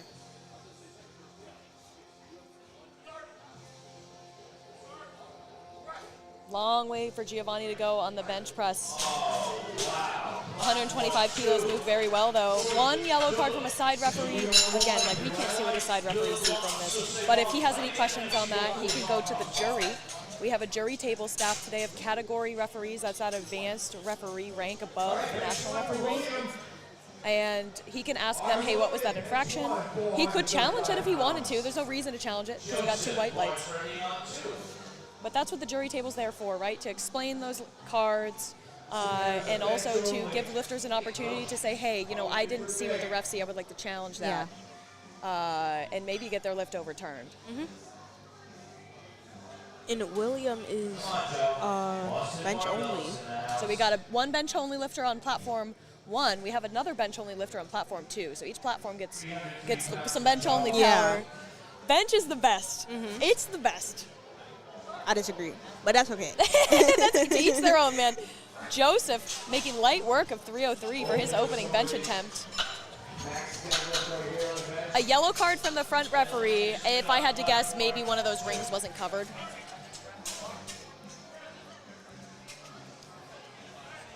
William getting the rack command for his press. And again, that's one of those examples where if you show the referee, like, hey, my elbows can only extend this far, then they will take that in consideration when they're adjudicating your lift.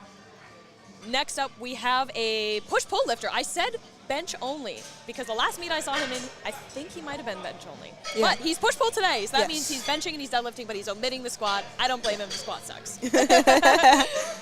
Starting with 308. And Michael has a very flat back approach to benching. Insane. Every time I watch him bench, my back is like splintering just watching, but it works for him. So good for him. It was a good lift. Brendan, as we talked about earlier, we alluded A 147, wow. to Mr. Brendan's 147 opener. I also noticed that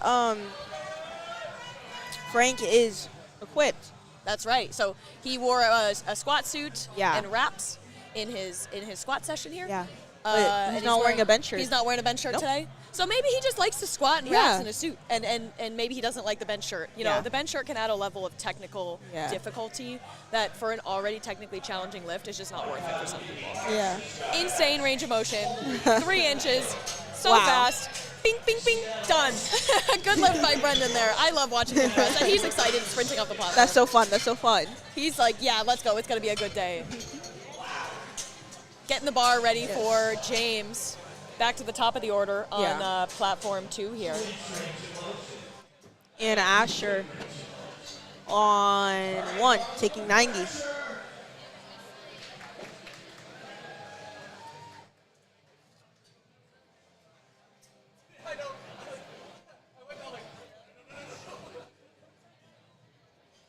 Come on, James.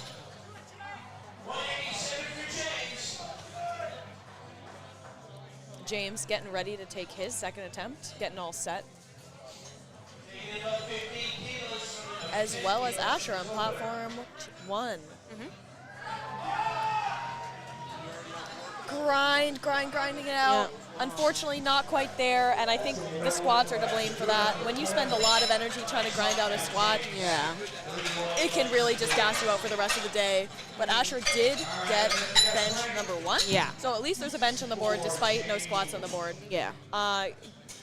Gives Asher that data point at least to move forward with future training. And one more attempt left too to try to hit that again. Exactly. It's a good lift by James on platform 2. Now we move to 102.5 kilos for Robert. And 120 for Frank. And it does look like he's just in a regular t-shirt today. Yep. Benching like an equipped lifter though. That slow descent, the controlled press. He's like, I care about my joints, guys. Like, I'm gonna make sure they're primed properly. Yeah. Robert, we said loaded up on the first attempt. That he did. He went up 17.5 kilos in his first or his second. Unfortunately, there's a no lift there. Yeah. There's a blue card given from the side referees. So they saw some sort of up and down. Maybe it was right off the chest. Yeah. I saw a little bit of bouncing. Maybe he got that press command, and there was a little bouncing that happened after that, unfortunately. Yeah. I would probably go up if I were him. As long as you know yourself as a lifter, Yeah. and you know that you can control it a little bit better on the next time. Sometimes you do have those flukes.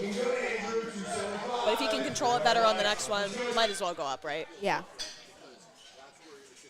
You're here to see how much you can lift. Exactly. So you just got to send it. That is the point. That is the point. Kelly taking 117.5 kilos on platform 2. Meanwhile, bars loaded for Greg on platform 1, 130 kilos.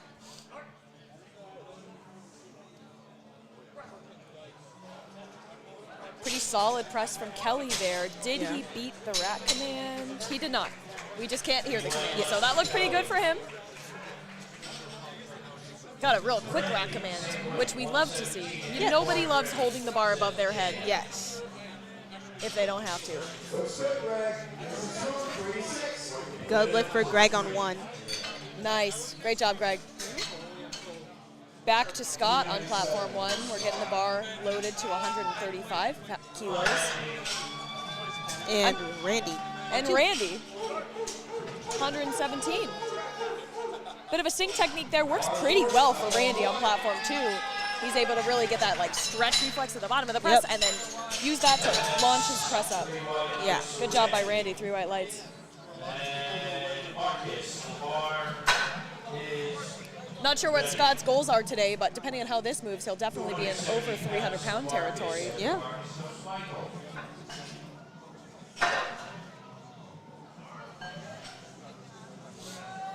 Marcus getting set with 270 pounds on the bar. And Scott making light work of 297 pounds on platform 1. Good job, Scott. Benching my last attempt. Yeah, no kidding. A little bit of a fight for Marcus for that second attempt. I've seen people fight harder on second attempts and come back and have an easier time on thirds, myself included. I'm notorious for poorly executing my seconds. Not saying that's what Marcus did. I'm notorious for making my seconds look worse than my thirds. So we'll see how much Marcus goes up for his third attempt. Because maybe he feels good and that was just a fluke. Right. Maybe that was hard and he only goes up a little, right? Interesting to see. Michael getting 127.5 kilograms loaded. Explaining to the center spotter how he would like his handoff there, his liftoff. Andrew's taking 147.5 for 325. Solid press there by Michael. Good work. And the judges agree. 3 white lights for a good lift.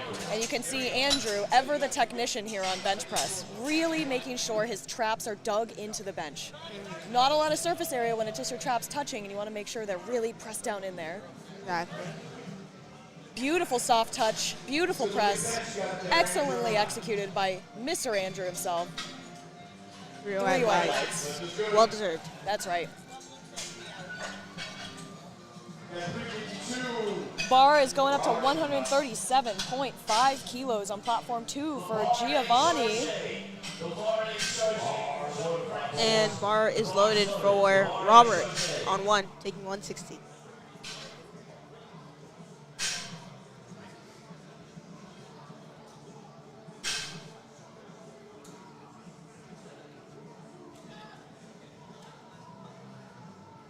Giovanni getting a handoff from the Northeastern powerlifter, Ryan, who competed.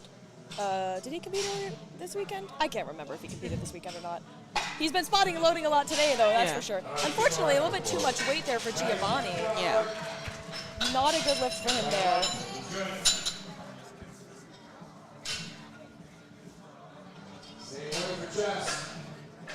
Jesse's also taking 160, same as Robert. It's a 7.5 kilo jump from his first to his second. Yeah. I might have expected more, so maybe it, his first didn't move quite the way he wanted it to. But he's got 3 attempts to put up the most weight possible, so maybe being a little conservative on the second attempt, it'll get you a better gauge of where your top end's really going to be, and you don't gas yourself out on your second. Right. Yeah, so it moved a little harder than the first, but I wouldn't say substantially harder, so hopefully he makes a similar jump for the third, because he just looks like somebody who can really grind out a bench press if he needs to. Platform 2, Joseph, getting the handoff for 142.5 kilograms from Boston Barbell with a big arch. Makes light work of that. 314 pounds, as close as you can get to 315 without... Did he miss a rack command? Unfortunately, he either missed a command, maybe his butt came up. Hard to tell from this angle, but unfortunately that was a no lift. He can go to the jury to protest that. In order for the jury to overturn that lift, they need to not at all see what the referees on the platform saw. Like, they need to see no reason for that call to be made, whatever that call was. When you go to protest, you need to know what the call was. You need to be like, they called it for butt up, and then when they watch the video back, the jury has to say there was no reason for butt up did not happen. Like, so they need to be very confident to contradict the platform referees, because the platform referees, they have the best seats, and the jury does not. Michael, our push-pull lifter on platform 2, going up to 319 pounds. And then bars loaded for William on 1, taking 205. That's a good lift from Michael there. And we go up to 155. Yes. 7.5 kilo jump for Mr. Brendan. He's jumping around. He's ready. He's ready to win the smallest bench ROM award of the day.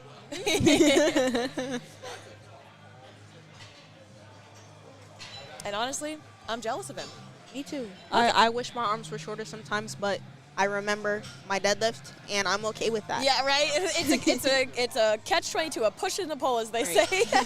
Pun intended.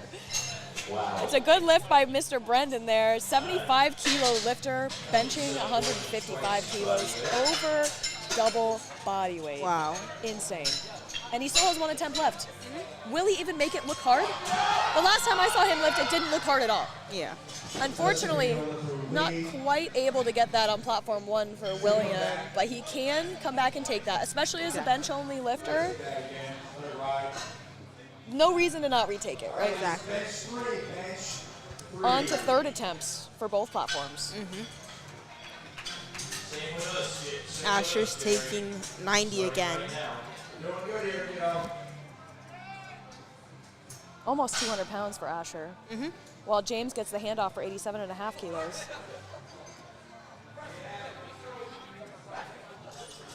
Looked good to me based on his other attempts, and the judges agree there. Great job by James.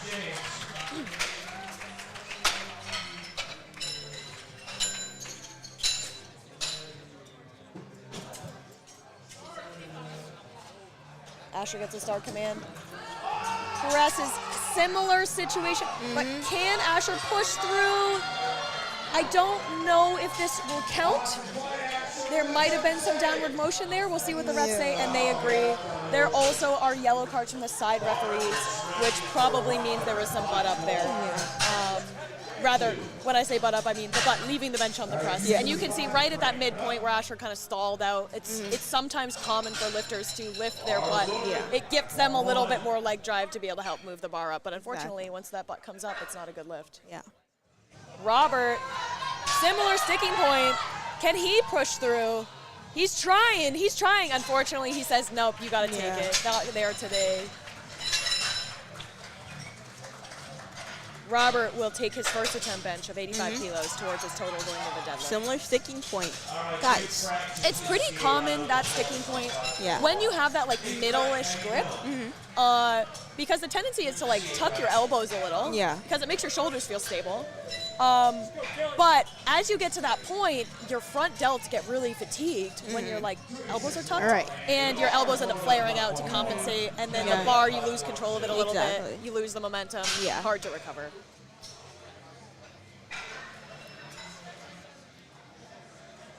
Andrew's taking 130 on platform 1. Kelly going for 125 on platform 2. Looks like a good lift to me on platform 2. And the judges agree. Andrew, just not quite able to get through that sticking point with 130. Maybe another day. Maybe another day, right? Couple blocks of off season. Come back and attack it next time. Who knows? After a couple good blocks of off season, that could be your second attempt. Exactly. There will always be another meet. Exactly. That's right. Randy going for 125 on platform 2. And bar loaded for Greg with 135 on 1. Almost 300 pounds. Wow, good scrap by Randy. And the judges agree that's a good lift for him. I'm not sure there was anything left in the tank there for him based on the speed of that sticking point. Unfortunately, just a little bit too much for Greg on platform 1 there.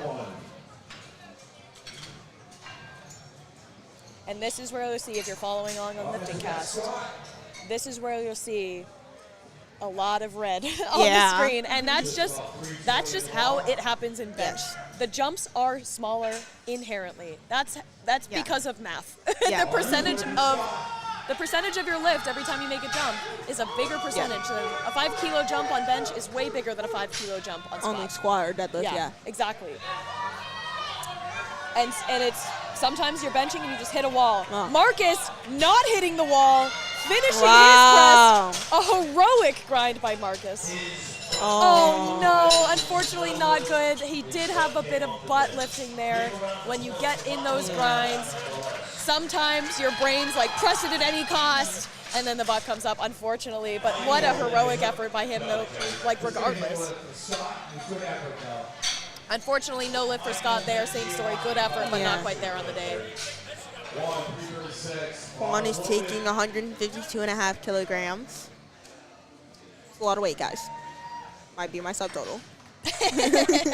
152 is nothing to slouch at. 132 on platform 2, just a little bit too much for Michael on the day. But he did take 127.5 for his second attempt, and he did get that, so he'll take that 127.5 to his total moving into the deadlift. Giovanni looking to get revenge on 137.5 on platform 2. Not much of a problem for Juan. Are we surprised? So far, he's 6 for 6. Not to give him the commentator's curse, but he's executing very well today. Very strong on the day for him. He is. And Andrew taking same weight.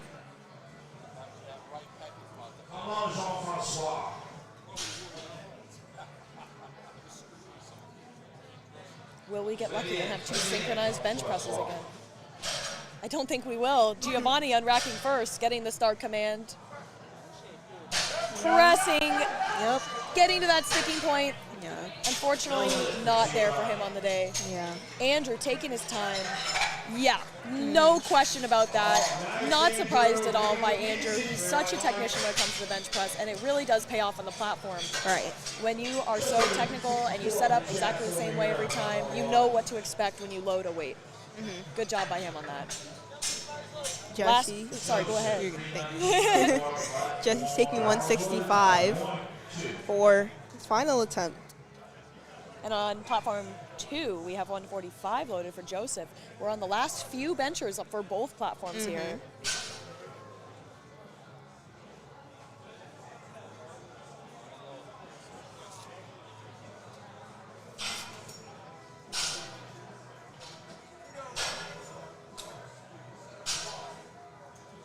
I'm noticing on platform 1, there's 1 squat on one side and 2 on the other.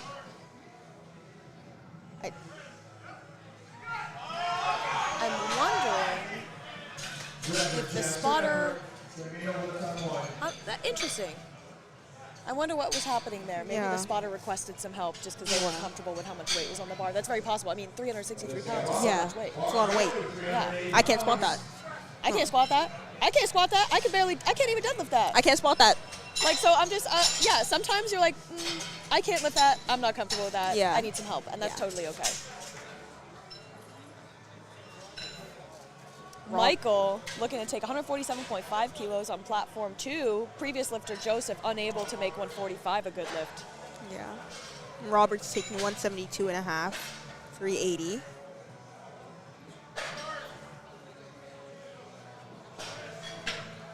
Nice. Very well executed by Yes. Robert there. We'll see what the refs have to say. And they agree. 3 white lights across the board. Leaving some room in the tank for deadlifts. That's right. Excited to see what he has for deadlift. His opening deadlift is set at 215 kilos. Wow. Which is well over 440 pounds. It's Yep. what, 460, 470 something. Yeah, I think quick so. math. Yeah. wait.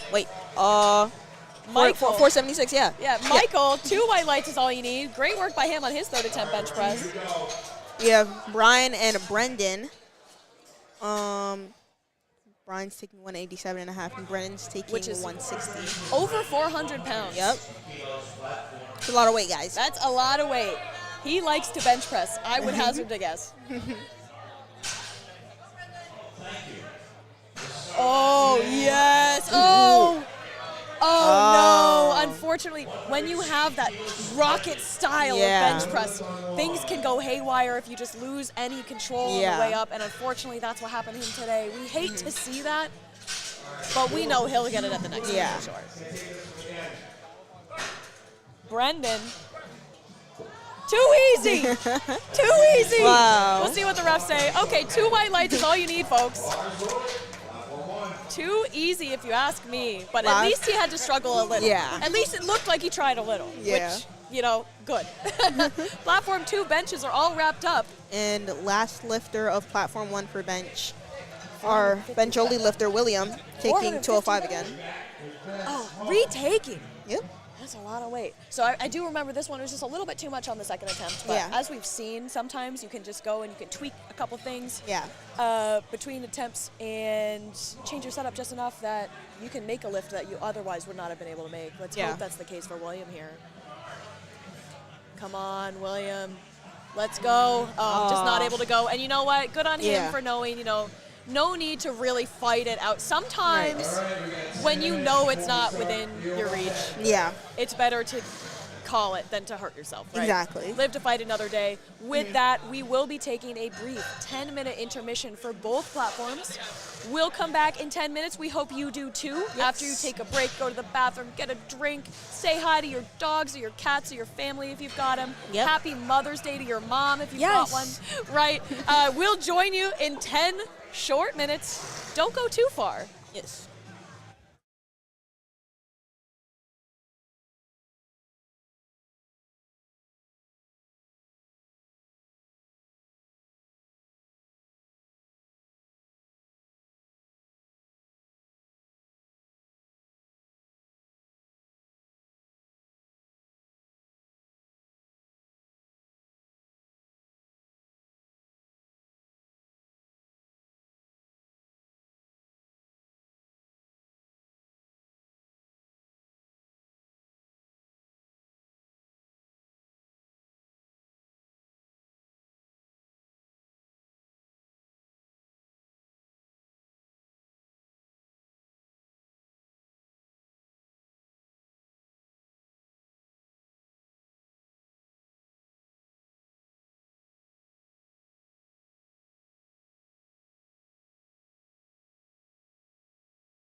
Welcome back to our final session, our final event of the weekend at the 2025 USA Powerlifting New England Open here at the Westin Hotel in Waltham, Massachusetts. Platform 2 is getting kicked off with Travis, 102.5 kilogram deadlift.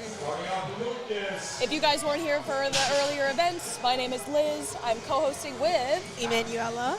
Yes. And we're going to be giving you all the highlights, all the lowlights, all the explanations, all the down low about what does it mean to deadlift. I mean, honestly, you grip it and rip it. Yeah. It's the short explanation. You pick it up and you put it down. That's it. Do we warrant more explanation? Unfortunately, for a powerlifting competition, there are some rules, even for the deadlift, that we have to follow. We hold all lifters to the same standards here.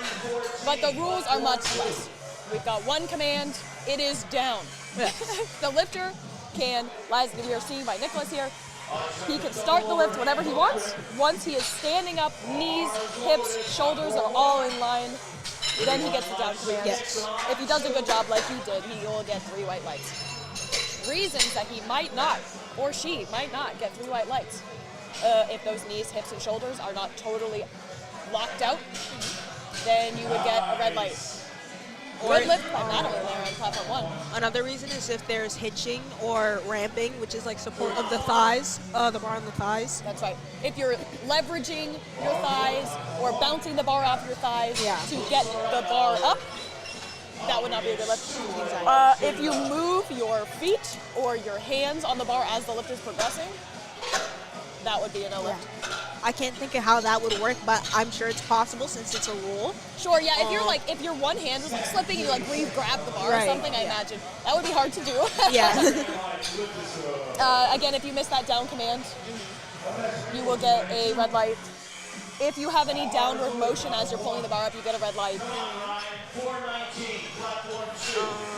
Ryan moving really fast. So one thing you will see when you have opening sumo deadlifts that move that quickly, sometimes you can lose balance a little bit, and he did a little bit on that lift, and that's where that center referee gave him the red light, because there was a little bit of downward motion of the bar there. Yeah. A little harder of a first attempt than I would expect by Rachel. Yeah.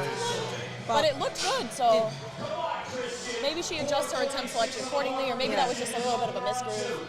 Sumo can be a very technical lift compared to conventional, which we see Christian here pulling, where your hands are outside your knees. That would be the conventional deadlift. Yes. The other option is cheating. I mean, sumo. The sumo deadlift where your hands would be inside your knees.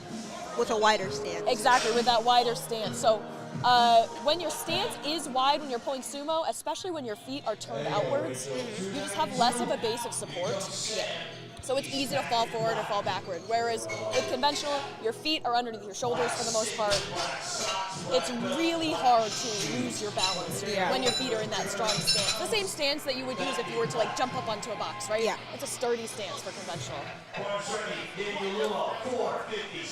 Sophie is taking 145 for her opener. Oh! Benefits to pulling sumo, though. Even though your balance may be an issue, is the further apart your legs are, the shorter your legs become. Yeah. If we think about, geometry and triangles. So you see, you can reduce the range of motion that you pull the bar, and for lifters like Daniel, who have shorter arms relative to their torso length, it can be really beneficial to limit as much range of motion for that deadlift as possible, because you have to pull the bar so far otherwise. But for some people, it's just sometimes one lift is better than the other. Yeah, each lift biases different muscle groups as well. Depending on the lifter. Exactly, depending on the lifter, depending on their anatomy, depending on their general strengths. And when we're trying to lift as much as we possibly can, sumo and conventional are both allowed. Yeah.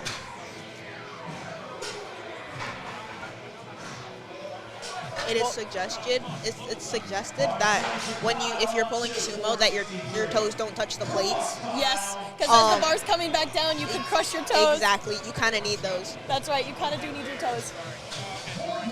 Looked like a good lift by Dan on platform 1. He did get a red light from the center referee. In deadlift, red lights are for lockup.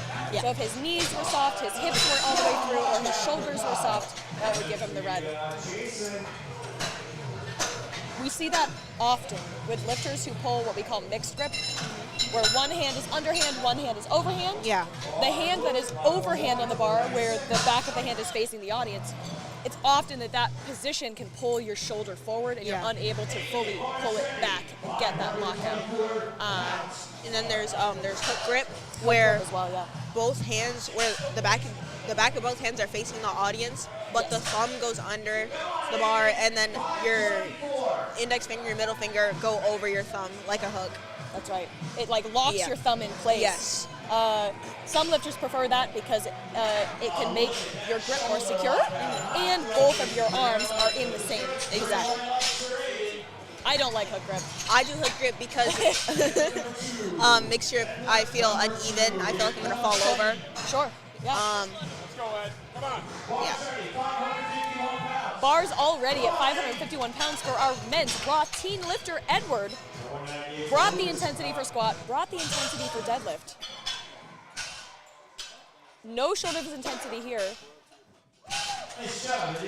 And it looked like a good lift to me. The judges agree. You'll notice we have some lifters here not wearing a t-shirt. Yes. That is okay for the deadlift because your back is not coming in contact with any equipment. Yes. In the squat, your back's touching the bar, so we want you to wear a t-shirt for hygiene purposes. For bench, your back's touching the bench, so for hygiene purposes, we want you to wear a t-shirt. Exactly. But for deadlift, if you got muscles, you want to show them off, you can take that shirt off. One thing I do see lifters do on the deadlift, they may still choose to wear a t-shirt if they have some tendencies towards having their shoulders soft to lock out. Yeah. The t-shirt, especially a looser one, can make it look like there's a reasonable doubt. Yes. If your shoulders are borderline. And that reasonable doubt is all you need sometimes to get a white light from a referee. In our rulebook, we do have a statement there that says, when in doubt, you want to err on the side of the lifter. Some people do take advantage of that, right? Yeah. And wear that t-shirt on deadlift. But some people just don't feel like going tarps off, and that's totally okay too. Yeah. So far, so good on platform 1. All first attempts successful for flight A. We love to see that, and same on platform 1, flight A. Rachel has jumped 7.5 kilos from her opener. And you can see here, we've got Gino using the force on Nicholas's deadlift there, helping him bring it up and helping him bring it down. It was a good lift by him. Platform 1. Fast off the ground. A little hard at lockout, but 2-1. Yeah, and she did on that lift. The referees did not feel that her shoulders were all the way back. Yeah. That was something I was worried about watching her first attempt. So hopefully she's able to clean that up for her third. Although I'm not sure how much she has left in the tank for a third either, because that looked like it was pretty hard. Yeah. I've seen her train, but the heavier it gets, like the harder it's bend back. Yeah, exactly. Like sometimes for me, I feel like I'm gonna fall backwards. So because you just there's a lot of weight there and counterbalancing that. All right, let's go. Ryan up next on platform 2.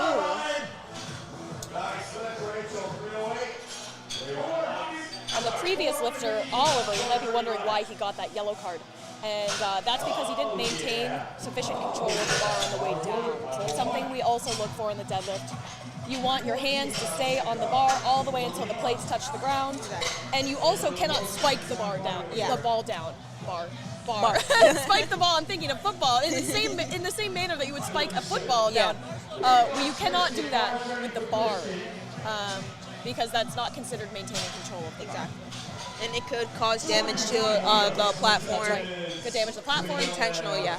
If you're a sumo lifter and you slam the bar down, anything could happen. You could hit your toes, right? Exactly. So from a safety perspective. Yeah. Christian, no good there for his 220-pound deadlift. Or excuse me, 220-kilo deadlift. Same weight for Sam. 485 pounds. It's a very common number. We have a lot of lifters in this age range, in this weight range, lifting 220. Seems to be very popular today. Yeah. And Sophia's taking 160.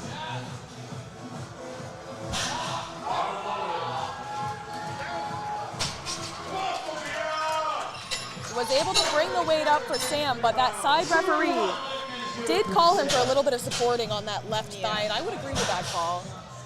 He's got to be careful of that with his upcoming attempts. Sophia, 160, went up and down, and the judges agreed that that was a good lift. Up next, we got 222.5 on platform 2. Almost 500 pounds, 490 pounds for Daniel. Wow. As a junior lifter.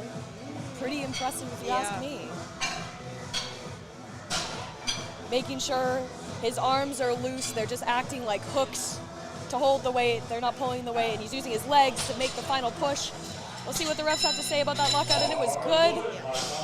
Sometimes when you lean back, like you were saying, you feel like you're going to lose your balance. Yeah. And the first thing that tends to happen when you get in that situation is your knees unlock. Yeah. And then you've no longer got a locked out deadlift. Exactly. So for those folks who tend to lean really far back, we do tend to see those knees unlock, and we try to say, like, we want you to be locked out, but we don't want you to be that locked out, because then you're not locked out anymore. It's a pendulum swing. Yeah. And you got to balance it.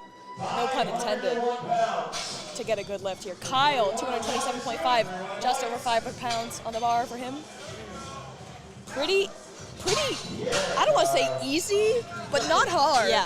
Moved pretty good for him. He has a good amount left in the tank. I think so. He went up 17.5 kilos from his first attempt to his second attempt, Wow. and I say he's good for probably 10 more, Yeah. at least. We'll see what his handlers put in for that second attempt, or third attempt rather.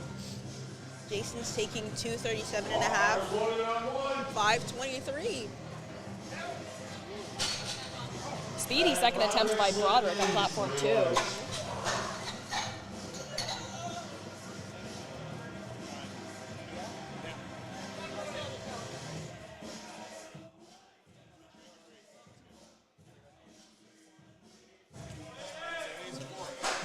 Jason taking his time to set up there, bracing at the bottom of the lift. Pulling. Can he get it past the knees? Unfortunately, not quite. When you see a conventional real slow off the floor like that, it can be really hard to just overcome that. Typically, you see conventional fast off the floor because your body's compressed like a spring, so you have the most potential energy. Yeah. But you can just like pull the weight up, but as you get close to the knees, it's harder. So if it's already that hard off the floor, gonna be hard to turn it around. Yeah. But maybe he was out of position and he can retake that for his third attempt. Yeah. Already back to Edward here, 595 pounds on the bar. Wow. 20 kilo jump from his first attempt. Easy. Lucas is taking 105. No belt. No belt, opting for that wide grip, Yeah. which some lifters prefer. It kind of helps them lock in their lats a little bit, Yeah. which is really important to making sure your trunk is really stable. I don't think he needs to have his grip that wide. You see that a lot for like strongman lifters, where their stance is also wide. Yeah. So their hands, in order to be outside the knees, their hands have to go out as well. Yeah. His sumo's illegal in strongman. Yeah. Apparently. I didn't know that until like 2 weeks ago. Yeah. Yeah, strongman has some interesting rules. Yeah. We have some strongman lifters at my gym. Yeah. And they're explaining to us the different rules for deadlift, where they are allowed to hitch and ramp. We're not allowed to. They have specific rules about how your grip is supposed to be on the bar as well. Here, lifters are allowed to hold the bar in the very tips of their fingers to make their arms longer. And you can see Travis here, he holds it pretty low in his hand. And it makes your arms a little bit longer, but you sacrifice a little bit of grip strength there. Yeah. In strongman, that's not allowed. You have to have that full grip. And some people like to have that full grip. They're really holding onto the bar. Yeah. Then they're using like that, I can't remember, I think it's called the radiation effect, so to speak, where if you're gripping your hand really tight, then your arm muscles are really tight, and that can help your shoulder muscles be really tight, and it can help you just recruit as much power as possible. So some people like that. I don't. But again, that's why powerlifting is so great, because there's so many different ways to do it. Nicholas making easy work of his third attempt deadlift. Third attempt? Leave that in the warm-up room, guys. Yeah, go add 20 keys and try to get in the warm room. Maybe not 20 keys, but 20 pounds probably. Unfortunately, Madeline not able to lift that 319 pounds there. Yeah. 325 for Alexandra. Oliver taking 407 for his third attempt deadlift.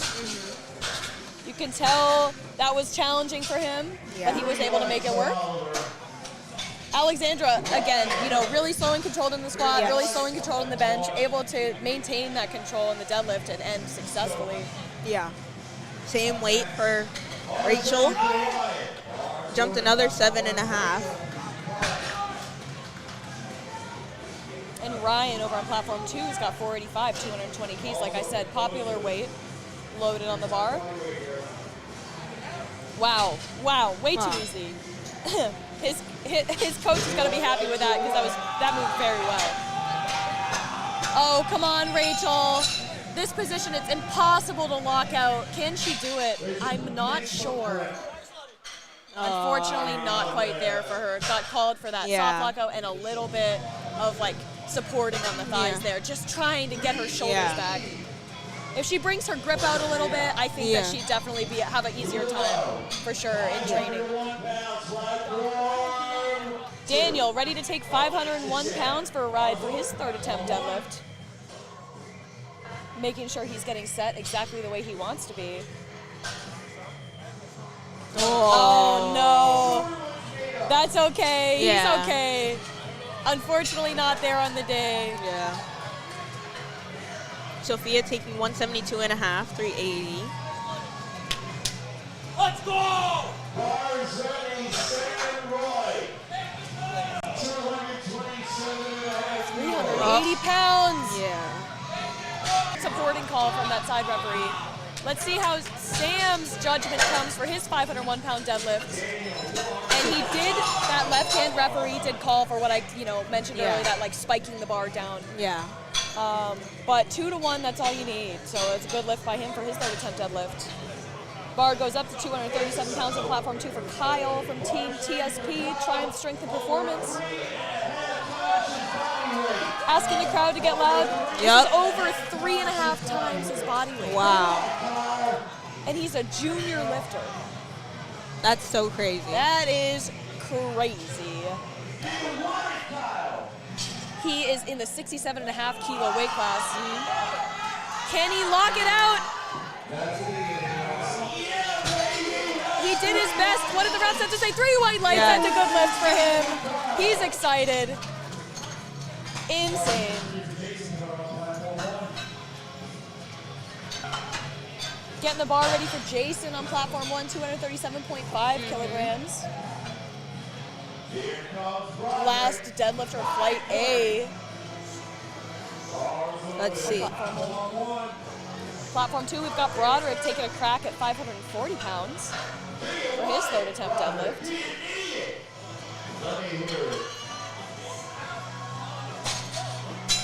See what the refs have to say. It's a good lift. Yeah. I'm sure he's happy with that. That's awesome. That was a 15-kilo jump on his second attempt. That's a big jump. Yeah. But for deadlift, for some people, it's nothing. We're now starting flight B for platform 1 with Asher taking 150. And then on platform 2, we've got 2 more deadlifters left. Aiden, who's taking the platform now. Looking to take 257 kilos.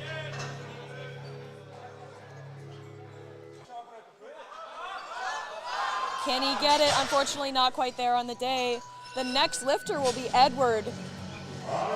We're having to hold Edward back here. He is chomping at the bit, ready for the 606-pound deadlift. He is. 207 kilos, psyching himself up, getting that energy channeled, that aggression channeled, charging the platform. Yes. No one will get in his way of 606 pounds. Can he finish it with, strength is definitely there. I don't know that the refs are going to give that one to him. Yeah, unfortunately, he did get that support, that ramping call, but the strength is there. Yeah.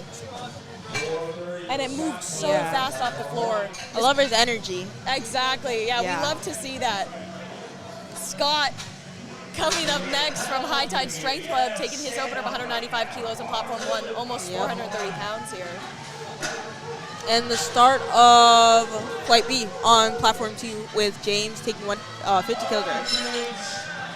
I've been watching Scott train on and off over the past few months. I think I met him about a year ago, and his lifts have gone up so much since his first meet. So really excited to see where his deadlift goes from here. Wow. So fast. So fast. Great job. Great opener, Scott. Loaded up, Mr. Andrews, head coach of High Tide Strength Club. Yep. Give Scott what he came here for, a deadlift PR. James looking to take 110 pounds for his deadlift. Looked like a good lift to me, and the judges agree. Frank is taking 205. Is that a deadlift suit? It does look like a deadlift suit. So it looks like he opted to not bench equipped, but he's squatting equipped and deadlifting equipped. Yeah.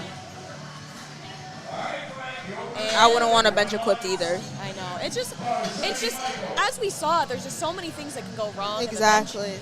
And when you're wearing that bench shirt, the shirt wants you to track against a certain groove, as they say. And to get the most out of your shirt, you have to fight it to be in that track.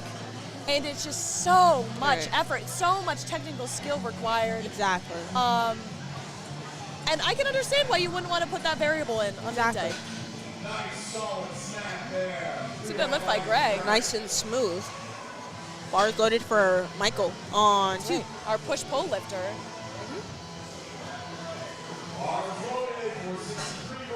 He's got 30 seconds left out of his 60 seconds to get the down command. Ron's taking 210 for his opener. Ooh. Michael sprinting to the platform. 15 seconds. That's a good lift by Brian on platform 1.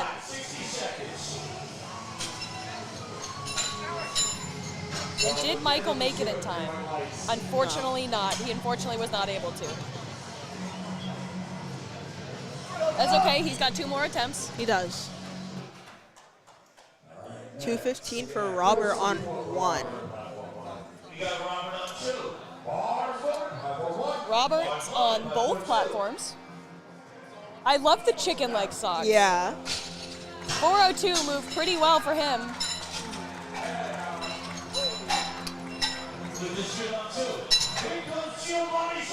Bars getting loaded on platform 2 for Giovanni. We alluded earlier that, he's probably pretty good at deadlifting based on the length of his arms. He's got long legs, though, and that's working against him. We'll see how this first deadlift moves. Meanwhile, Robert on platform 1 getting ready to take 215 kilos. Taking his time with his setup. I love seeing the way that people just get in their mindset. You can see 2 very different lifters, very different styles. Yeah. And Giovanni's a good example of a hook grip puller here. You can see both of his palms. Both the back of his hands. There's a good lift for Robert. Yes. And a good lift for Giovanni. Andrew's taking the same weight as Robert, 215. Nice. Good job, Andrew.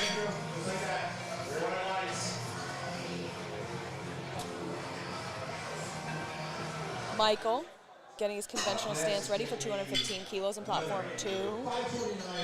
Making sure his grip's set just right. Gets the down command. Looked clean to me, and the judges agree.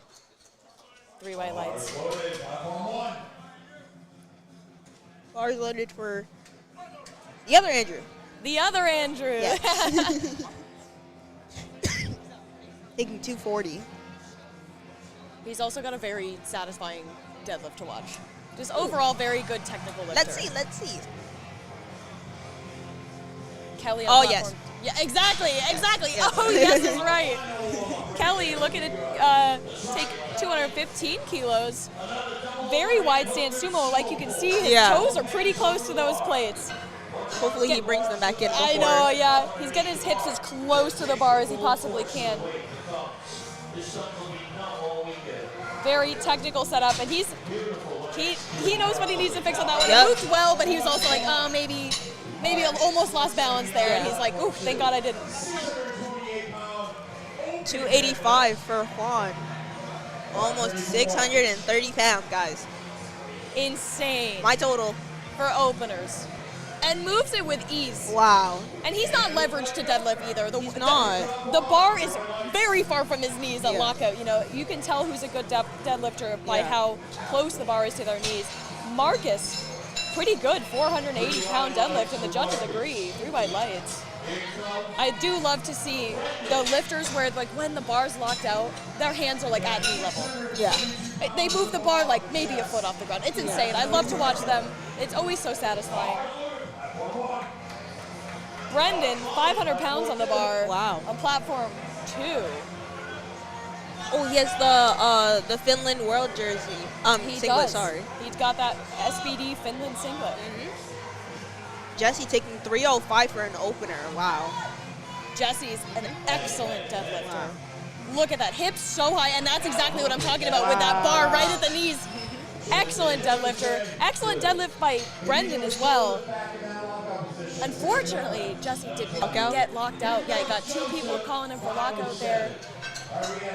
I mean, but he's so strong that all he just has to do is just get the shoulders back a little bit Oh, more. John's taking 335 for his opener. Oh, what? He benched 100 and he squatted 75, guys. So he's here to deadlift is what I'm hearing. Okay. 507 on the bar for Joseph on platform 2. There should be a deadlift only category. There should be. I do that. Oh, unsure if he got the down command before he put the bar down there. Joseph did. Yeah, and he did not. Sometimes in training you're used my to. goodness. Wow. Great work by John there. Wow. Fantastic. That's a lot of weight. Yeah.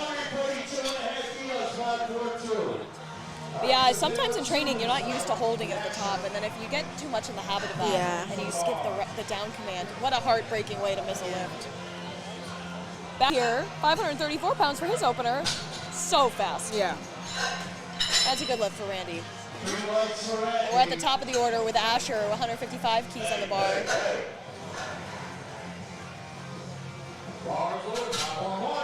Back to the top of the order on platform B as well, getting the bar loaded for James.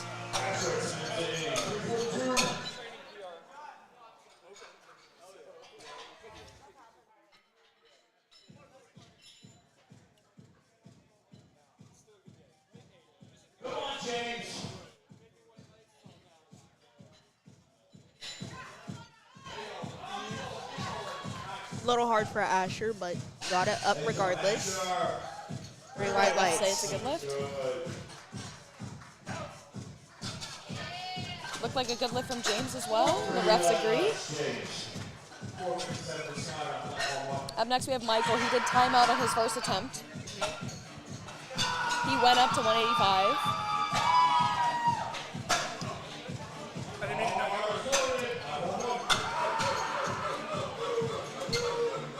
Scott is taking 207 and a half.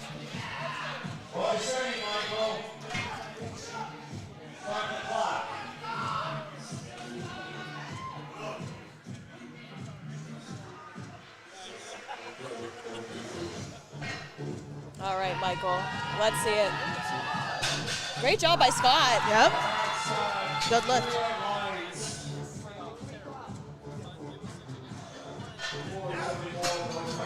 Michael's one of those very explosive deadlifters as well, but it's a good lift by him. We'll see what he goes up to for his third attempt.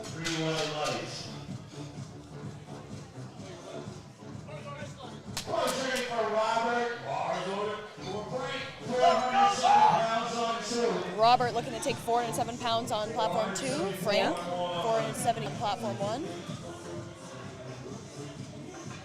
Looks good to me for Frank. And another good lift, I think, by Robert on platform 2. Yeah. The judges agree. 3 white lights for both platforms.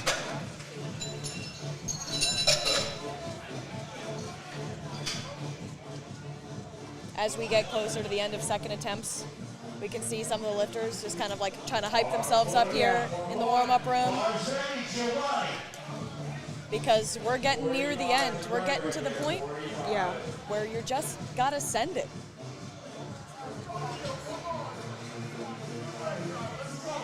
All right, Giovanni. Up 10 kilos from Very his opener. controlled by Greg. Good job, Greg. Yes. Controlled wedge by Giovanni. Yielded an awesome pull for Yeah. a second attempt. I say go another 10 kilos. 220 goes on the bar for Michael on platform 2. We've got 225 on platform 1 for Brian with Level Up Training Systems. Almost 500 pounds. That's right.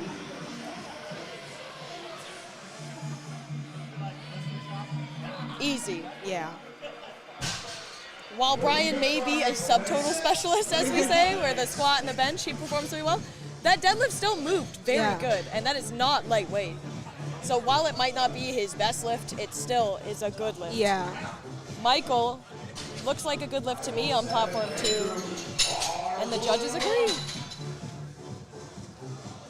Bar goes up to 225.5 kilograms. Or 222.5 kilograms for Marcus. 290 pounds. Platform 2.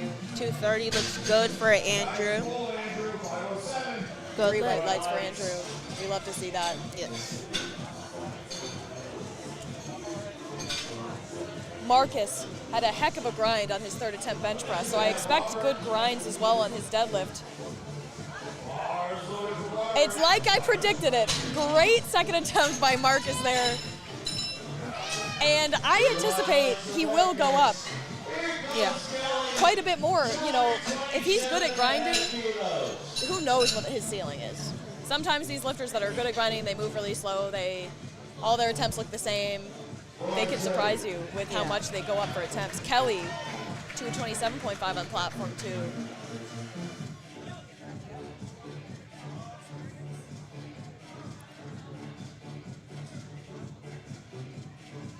Robert making light work, 237.5. Good lift, 3 white lights.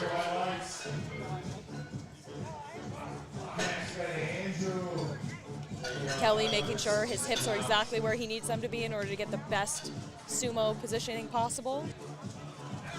Bar is loaded for Andrew, taking 257.5. Now that was a good lift for Kelly. I don't think he liked the way that it moved, so we'll see how much he goes up for his second attempt. You can kind of tell when he locked out his knees, it was a little bit uneven and the timing wasn't quite right, and he knew it. Yeah. We'll see how he adjusts. Joseph taking 230 kilos for his second attempt deadlift. Drop the bombshells, get out of control.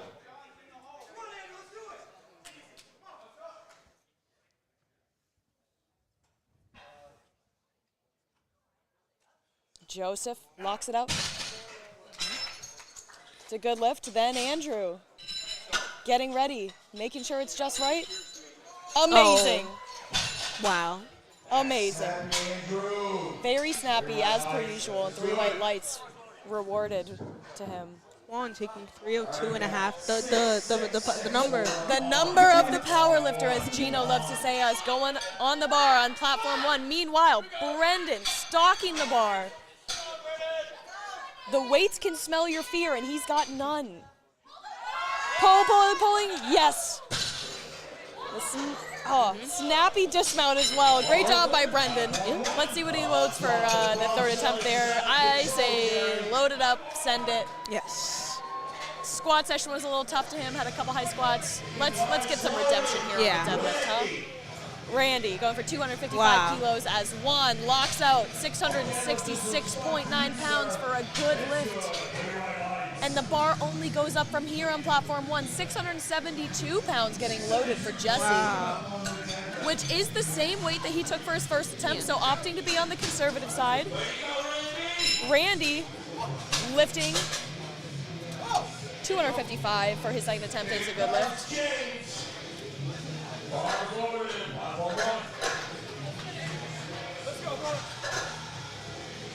Back to the top of the order on platform 2. Getting the bar loaded for James. Meanwhile, can Jesse make this lockout more convincing for the judges? It's a beautiful pull. All he needs is the judges to be convinced. That looks good to me. Yeah. That looks so good to me. Yeah. I agree. And the judges agree. Yes. He's on the board. Let's load it up. 20 kilos at least. Please, Jesse. 365. James, his third deadlift, some work, but made it a good lift. 804 pounds. 804 pounds going down. Platform 1. If you're not paying attention, if you're looking at something else, look at the screen here. We've got 804 pounds. We do on have platform something for you 1. to see. We've got something for you to see. That is right. Is he wearing a belt? No, he's pulling this beltless. Mr. Grady, beltless, 804 pounds. Wow. 3.5 times his body weight. It's a good lift. He's like, do I take another one in the warm-up room? He just looked disappointed. That's insane. Robert going for 207.5. Keys struggling, pushing. Can he get it past the knees? He's trying. Can he continue to fight that shaking, that so common shaking at the knees? Can he get it? Oh, he's trying so hard. Dude, I would have passed out by now. Exactly. Look at him fight for it. Strong-willed. Unfortunately, not there today, but he gave it the honest effort. He's still proud of himself regardless. Great job by Robert. That's real deal powerlifting right there. Michael. 160 for Asher. 160 for Asher is right on platform 1. Platform 2 getting 215 kilos loaded for Michael.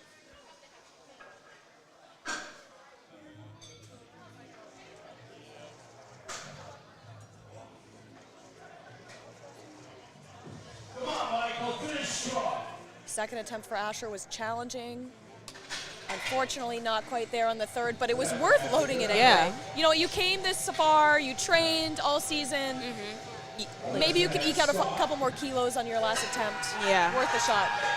Michael, very fast. Yeah. Unfortunately, I don't think that's a good lift. Yeah. And yeah, like when you have that much pressure, Yeah. as you saw him just stumble a little bit, when you have that much abdominal pressure, it can change the, you know, how you see it. You can like you can pass out, you can lose consciousness if you're got all that pressure in your head too. Yeah. Unfortunately, you know, wasn't able to get that lift due to that supporting on the thighs.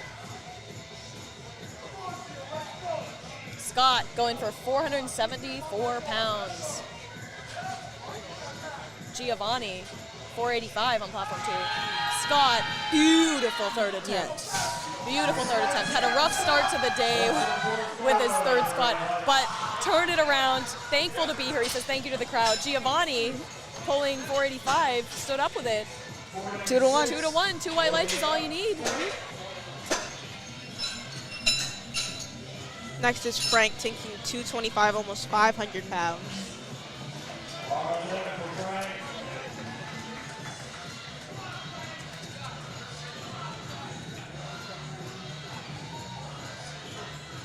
Marcus staring down 501. Second attempt, moved a little slow. As we discussed, he is a lifter who can push through things. Frank standing up with 225, good lift for him. Ending the day pretty well. 7 for 9 on the day for Frank. Marcus fighting it at the knees. Like I told you, he's a fighter. Yeah. Grinds it out. 3 white lights. He's excited. He's happy.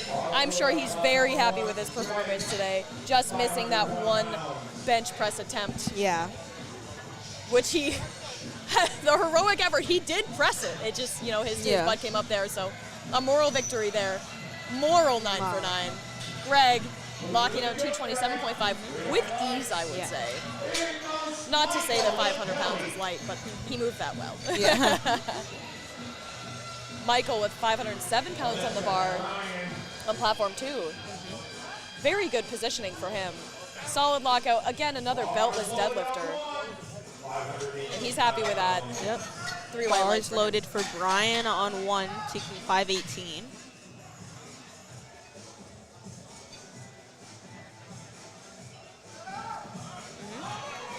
Nice work, Brian. See what the refs have to say, and they agree. It's a really good lift for him. Good job, Brian. Kelly, last lift of the day for Kelly on platform 2, 540 pounds. Andrew's taking 240, 530. Let's see if Kelly can correct some of the things he was unhappy with in his first and second attempt. It is hard as the weight gets heavier to correct those small things. Yeah. Especially on the sumo deadlift. But he did take a sizable jump from second to third anyway, so I'm thinking he's hopeful that he can dial it in for this one last attempt. Slow off the floor, much better technique-wise.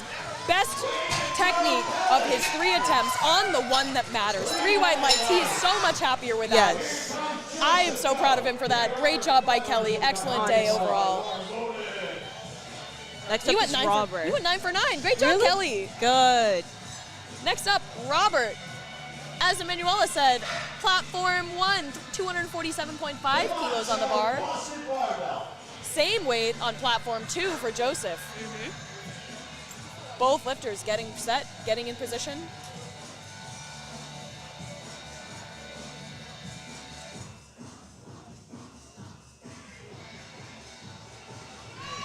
Robert goes up, slow around the knees. Can he get it? Joseph goes up, blocks it out. Robert still going. Can he get it? Unfortunately, not quite there today. He's happy with his effort at least. Yeah. Now we have Andrew taking 272.5. And Brendan on platform 2. 2 excellent local sumo deadlifters. 250 on platform 2. Yes. 272.5, 600 pounds on platform 1 for Andrew. Both lifters getting in the zone, getting their minds set. They want these lifts. They've earned these lifts. Can they execute? We will see. Come on, boys. Let's show them what you got. Brendan fighting, gets the lockout. What do the refs have to say? It's a good lift, and he's happy. Andrew, amazing work by Andrew. Insane. Wow. 600 pounds moved with ease, and he's like, yeah, I'm happy. That's insane. Let's go load up more in the weight, like in the warm-up room. Great work by Andrew all day long. Randy taking 578 pounds on platform 2. And Juan taking 310 kilograms. If you guys were not paying attention, if you took a break even for a second, you need to turn your attention back to this live stream because we only have one more lifter on platform B. That's Randy. The battle cry at the top. Oh, unfortunately loses his balance. Unable to make that a good lift, but I think that'll count in his heart. That's a moral victory for him. Yeah. And he'll come back. That'll haunt him between now and the next meet. He'll get that at his next meet for sure. Juan setting up for 683. Easy? Guys. What's it? Oh, no! The heartbreak of losing your grip before the down command. Unfortunately, not a good lift for him there today. Yeah. 2 more deadlifts on platform 1. We have Jesse taking 335. A 30, count them, 30 kilo jump from his second attempt. 738 pounds. Let's go. He's getting excited. He's working himself up, which you need to do for 738 pounds. Wow. You're not going to walk up to this weight calmly. Exactly. Can he lock it in and lock it out? Let's see. Jesse getting ready for the pull. Getting his hips set. Come on, Jesse. Let's go! Yes! Yes! And he looks locked out to me. Gets the down command. 3 white lights. It's a good lift for Jesse. Yes. Last deadlift of the day. We have John taking 370 kilograms, 815 pounds. Yeesh. This is a lot of weight, guys. Turn towards your TVs or your devices. 5 kilo jump from his second attempt. Come on, John. Beltless deadlifter, conventional deadlifter, 815 pounds. And he's tall to boot. He's not short. He's still got a long way to go. Yes. Can he lock it out? A little knocking of the knees, but that's okay. Is he locked all the way out? No. Does he? Did he get the down command before? Yes. Yep. His hand slipping a little bit, but no issue. He got the down Wow. command before his hand slipped much, and that was a good lift. Yes. Thank you guys so much Yes. for Thank you. listening Thank you. here with us. That concludes the 2025 USA Powerlifting New England Open. Thank you again for joining us. My name was Liz, joined by Emanuela. Yes. It was our pleasure to co-host this stream for you guys and for you supporting USA Powerlifting, America's choice for drug-free strength sports. Good job. Goodbye.